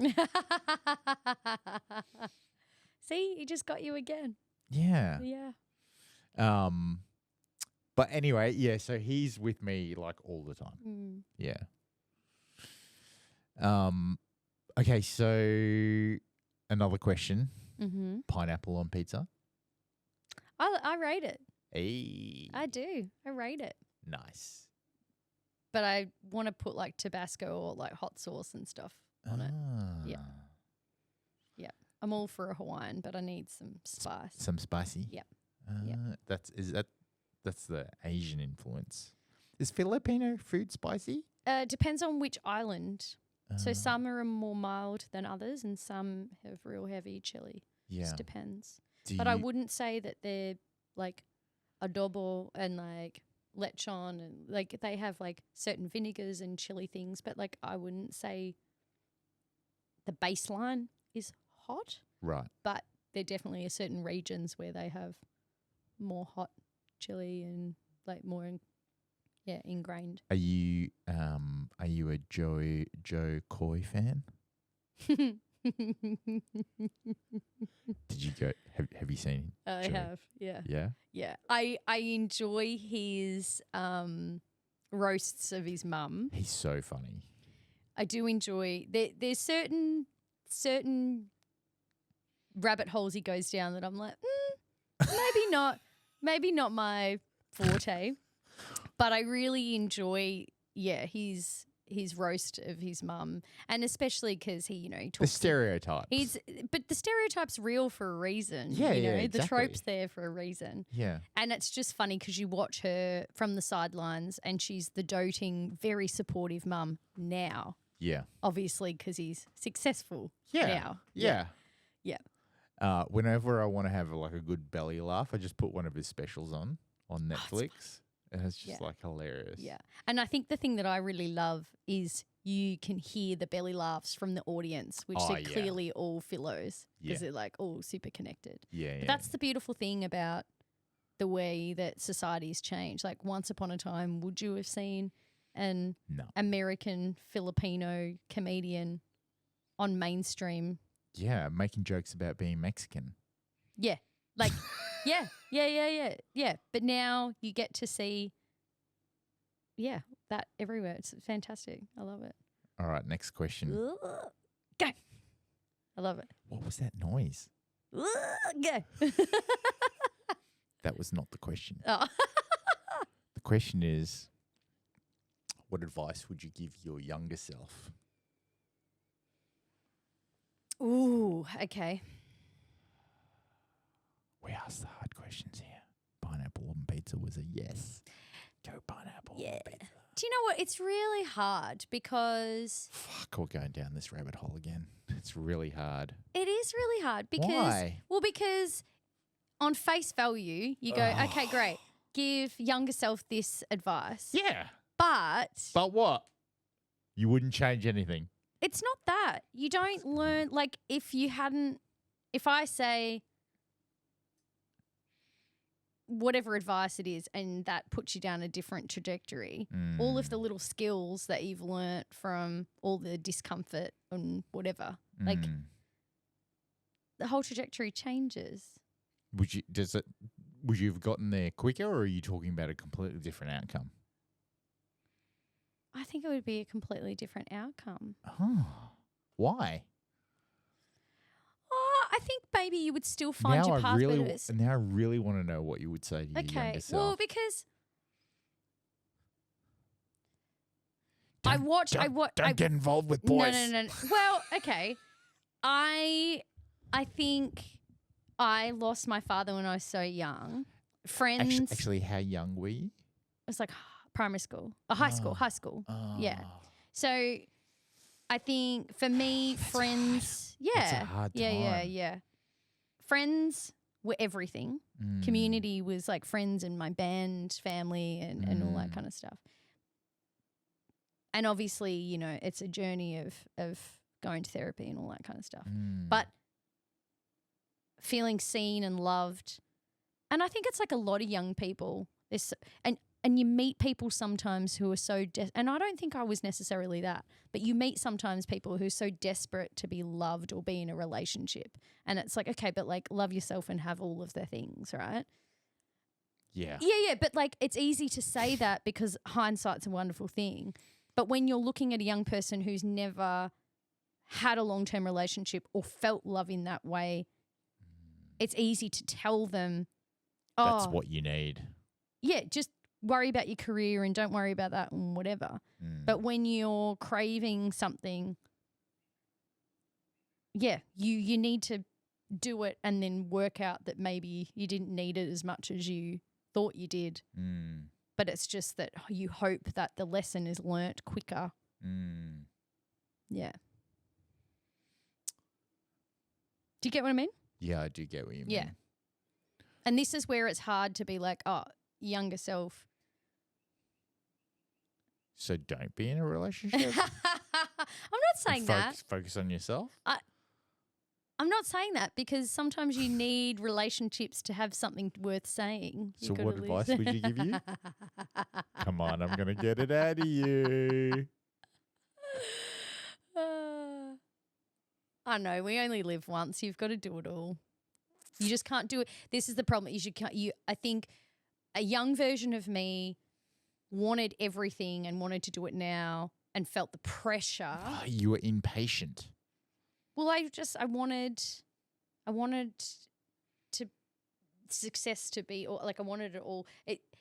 It's not until later that you realize it's like, yeah, you can have the house or you can have the relationship or you can have the career, but or if you want to have kids or whatever, I don't want to have kids, but you know, whatever people want to do, but you can have it all. You just can't have it all at once. There's a season for everything. There's a season for you to delve into your creative and lock everyone away and I don't want to say selfish because I don't think it's selfish, but like be self-driven into a particular project or whatever. Yeah, and you got to be focused. Not see your family, not see your friends, and don't see social things or whatever. I don't know. Everything's a season, and just being okay with the fact that it's a season. That's a good one. Yeah. Everything's a season. Yeah. just be okay with it. Yeah.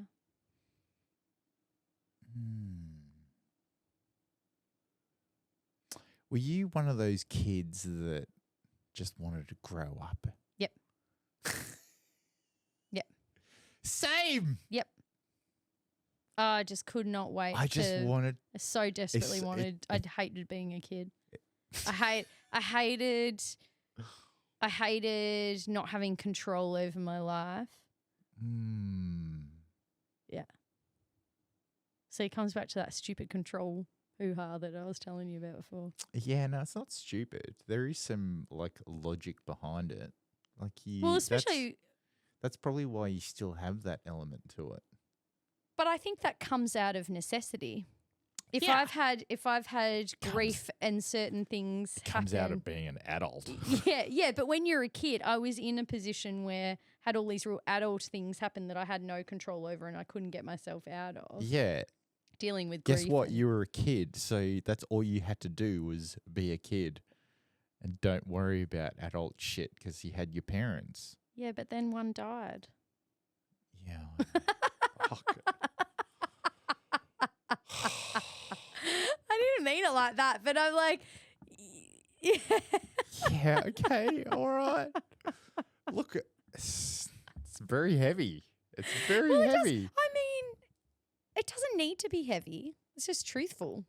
No, I know, but possibly that also is the reason why you still have that element in you because you went through that experience. I would hate. I've got my little apple of my eye out of my family, little Charlie, and I watch her as a kid, and to think that she's 11 now. It's your sister's kid. Well, technically, it's my niece's daughter. Fuck. Technically, if we're going to be technical. So complicated. But she just knows me as Auntie Alexis. Right, okay. And, yeah. Well, technically she knows me as I'm Grasshopper and she's Munchie. Oh, that's so cute. We have matching onesies that have Munchie and Grasshopper on the back. I saw a guy in a onesie walk into my private estate before. Actually, was it a cool one? He's the kid that lives just across from over there. But I'm like, bro, it's like 32 degrees. It's very hot. Why the fuck are you in a onesie? Because it's fashion. Anyway. The struggle is real for fashion. That's why people... Vanity. It's for vanity. Yeah, I think that obviously, I wouldn't change anything. I wouldn't change anything because it's made me who I am, and I wouldn't have the skills or the experiences either. But at the same time, I would have been more just have more confidence in yourself, have more confidence in who you are, and yeah, but you don't be scared to show your personality.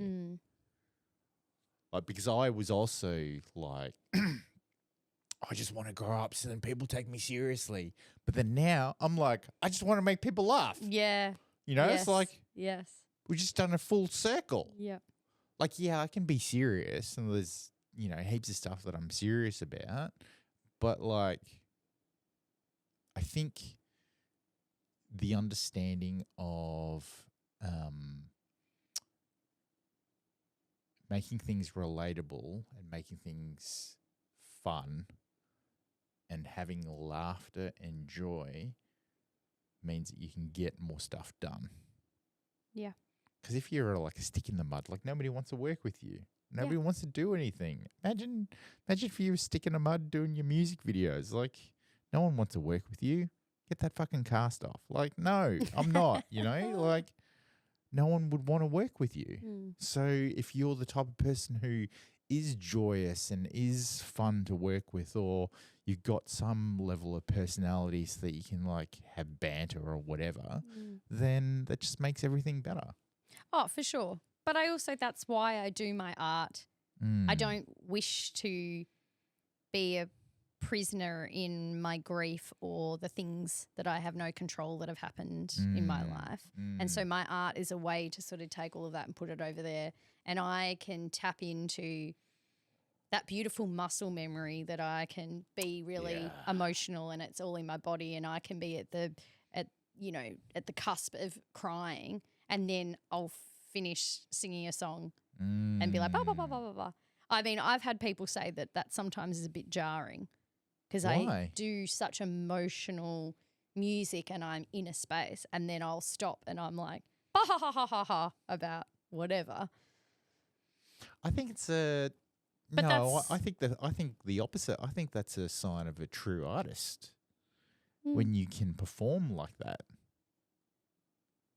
Yeah. Well, my body recognizes it's all muscle memory. It knows. I'm just teleported back into, but that doesn't mean I need to live the pain again. But my body knows. Would that be your secret skill that you would want to have, like superpower, teleportation?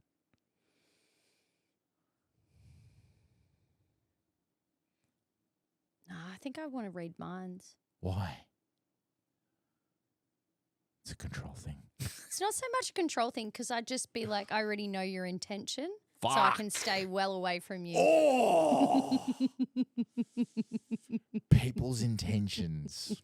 That's a whole nother podcast. Well, it's just people lie. Oh! But whether or not they meet, like as in some people are not self-aware enough and so they don't even realise. Yeah. And so it would just be great to be able to read minds and be able to delve into that and just really understand people's true intentions and be like, cool. This was nice. Okay. I'm going to leave you over there. And I'm wow. If anybody has an interaction with Alexis and she says, cool, you know it's done. We have just acknowledged her exit strategy. Cool. Sounds like a bird noise. Cool. Yeah. It's just cool. I'm just doing it real fast. Cool. Oh, God. I was going to fucking ask you another question. I love this. God damn it. You're on a roll. No. You are. Oh, yeah, that's it. So take me through your songwriting approach. Like I know you've spoken about the fact that you like sing and you write songs about stuff that's going on in your life, but like how do you like come up with, what you do? Do you make like little notes like every single day and then you review those notes after a couple of months, or like you dedicate like 3 hours a week and you just like sit down and you just like write? Like how do you go about doing it? All of the above. Fuck. So everything. All of the above. Yeah. There are times where little things come out of nowhere, and so my voice memos on my phone are absolutely ridiculous. And it could be phrases to certain words. It could be me saying,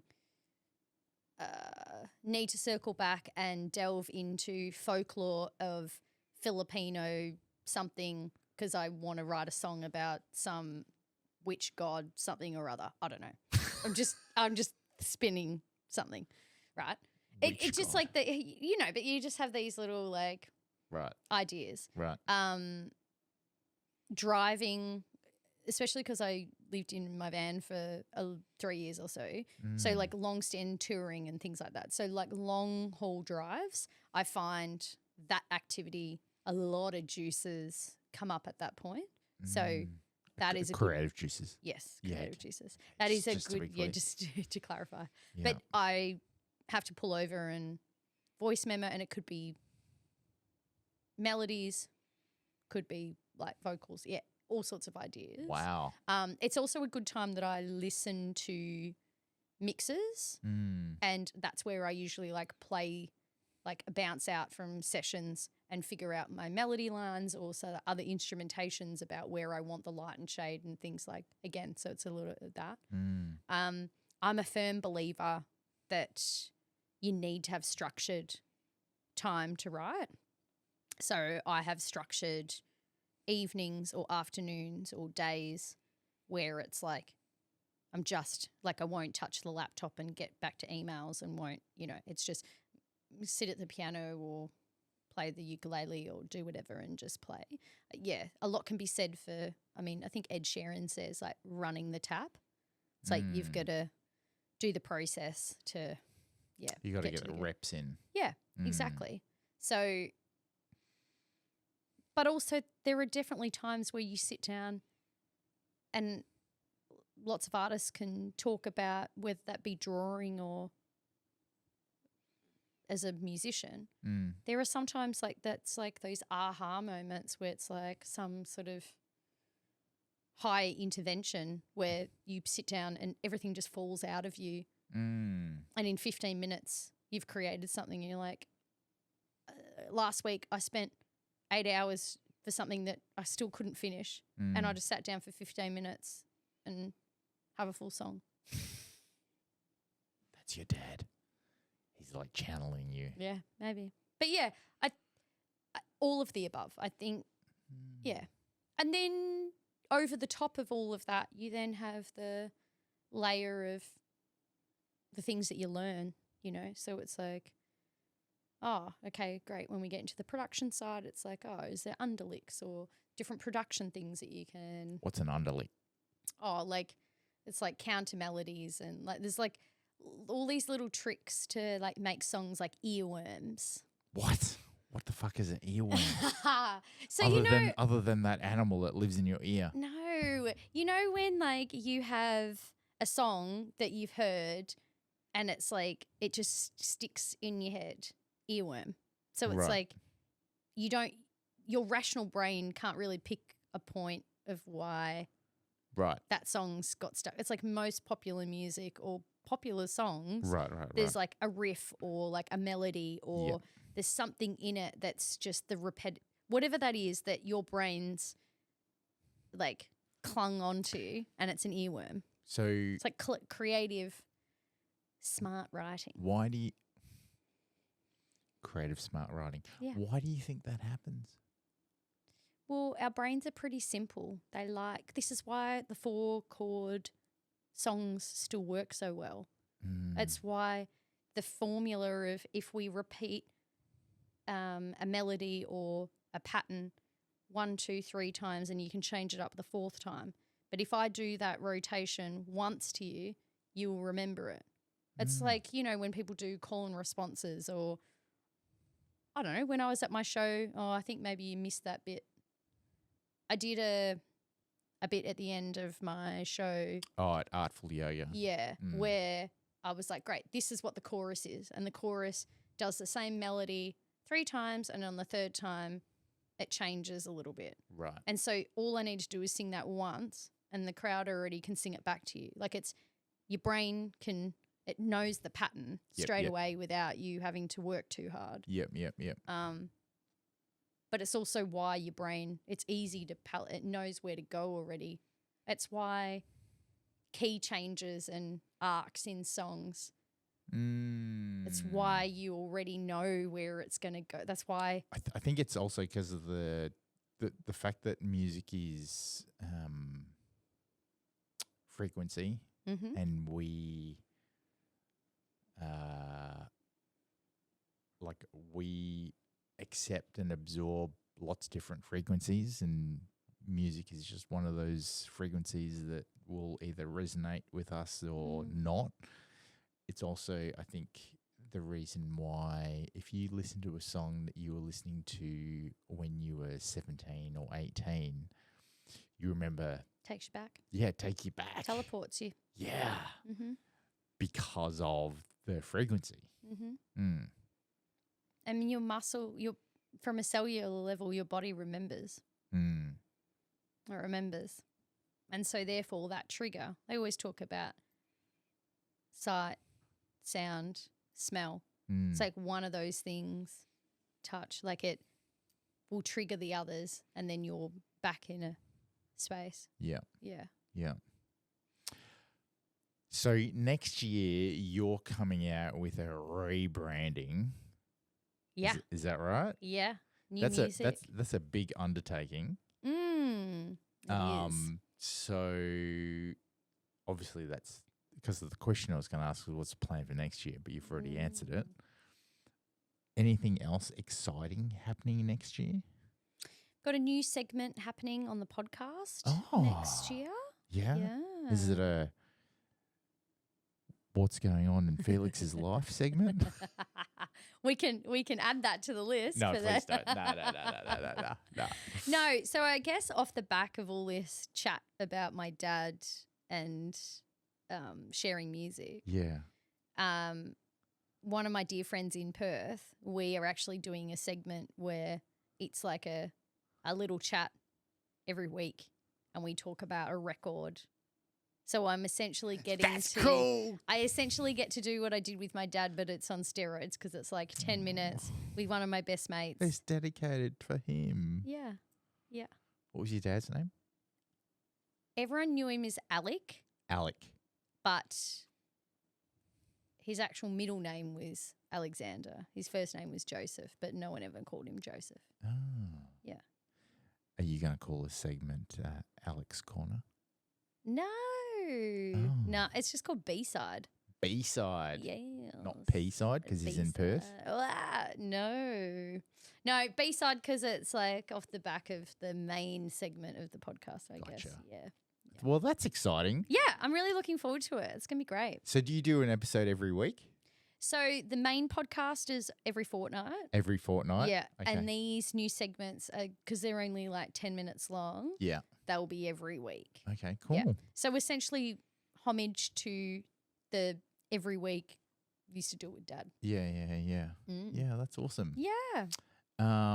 Well, Alexis, thank you so much for coming on my podcast. It's been a joy.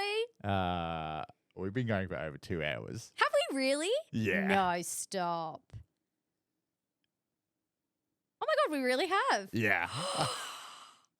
Oh, I was pretending to stop then. Let me just take a quick selfie.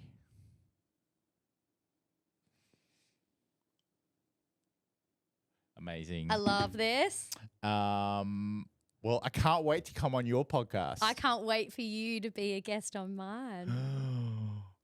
What questions will you ask? I'll send you a list. What? Yeah. There's pre-work? Yeah, there is There was pre-work. fucking no pre-work for this one. Jesus Christ. Look, someone did say to me, they're like, oh, have you ever thought about doing your podcast slightly different? I'm like, nah. No. But people have said that to me about mine because mine is a particular layout. And I'm like, yeah, but that's all right. Only because I have been caught out a couple of times on a podcast where I didn't do any research. And you were hoping that the guest would help you out and they didn't? Oh, no. Everyone helps me out. Oh. Yeah, totally. Everyone helps me out. But I think for me, my style is very organic and I have the ability to we find out stuff my God, the whole Crips thing and you being in pain, playing at Artful Yoga. Yep. I'm like, bro, what's going on there? Holy shit, I'm a stubborn bitch. What can I say? She said that, not me. I'm going to clip that. Please do. Oh. I love this shit. Rebrand. Rebrand for you for sure. But I've had obviously I've had quite a few artists on now and I've had 2 runner-ups for reality TV music shows. And I had no idea who they were. And like the first one was Brennan from Sisters Doll. Mm-hmm. And, you know, he's a musician, you know, and I was like, yeah, cool, I could get you on, da, da, da. And I thought it was a bit strange, like the day before, or 2 days before, I got an email from his social media manager. And I was like, social media manager? Like, okay, that's cool. Like, just, you know, asking for directions or whatever, right? So we get here and I'm like, you know, tell me about yourself. He's a Perth boy as well. Bunbury. Lovely.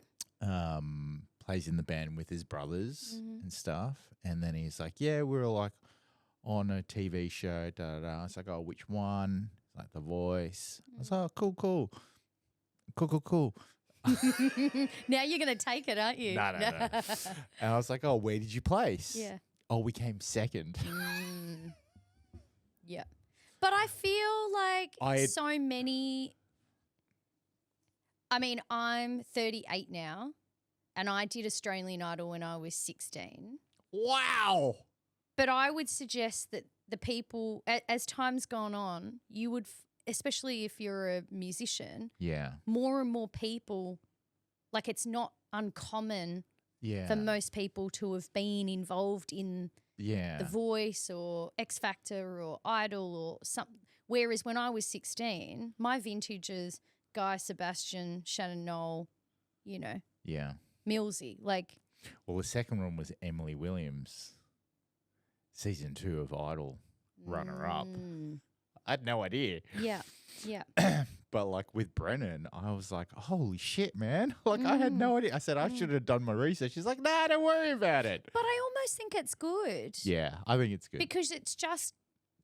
You get the real reaction out of me. But it's also, okay, again, that is something that someone's done. But we are more than just that one thing. Yeah. And how I present myself yesterday might not be the way I want to present myself today. And by not coming into an interview with preconceived ideas about whoever comes in, they get to present to you however they decide to on that day. Yeah, exactly. Which I actually think is really beautiful. Yeah, exactly. Yeah. Kudos to you. Thank you. How can people contact you? I am on all of the socials. You can find me on Facebook and Instagram and TikTok and Alexis Naylor YouTube. Music. Yeah, Alexis Naylor. But yeah, Alexis Naylor Music. Yeah. Yeah. All of the things. Fantastic. Yeah. Or through the Creative Door podcast. Oh, Creative Door. Through the Creative Door. Amazing. Again, thank you so much for coming on board. Thanks for coming Thanks along. so much for having me. Thanks everyone for listening in. Make sure you hit subscribe and that notification bell, and I'll catch you guys all in the next one. See ya.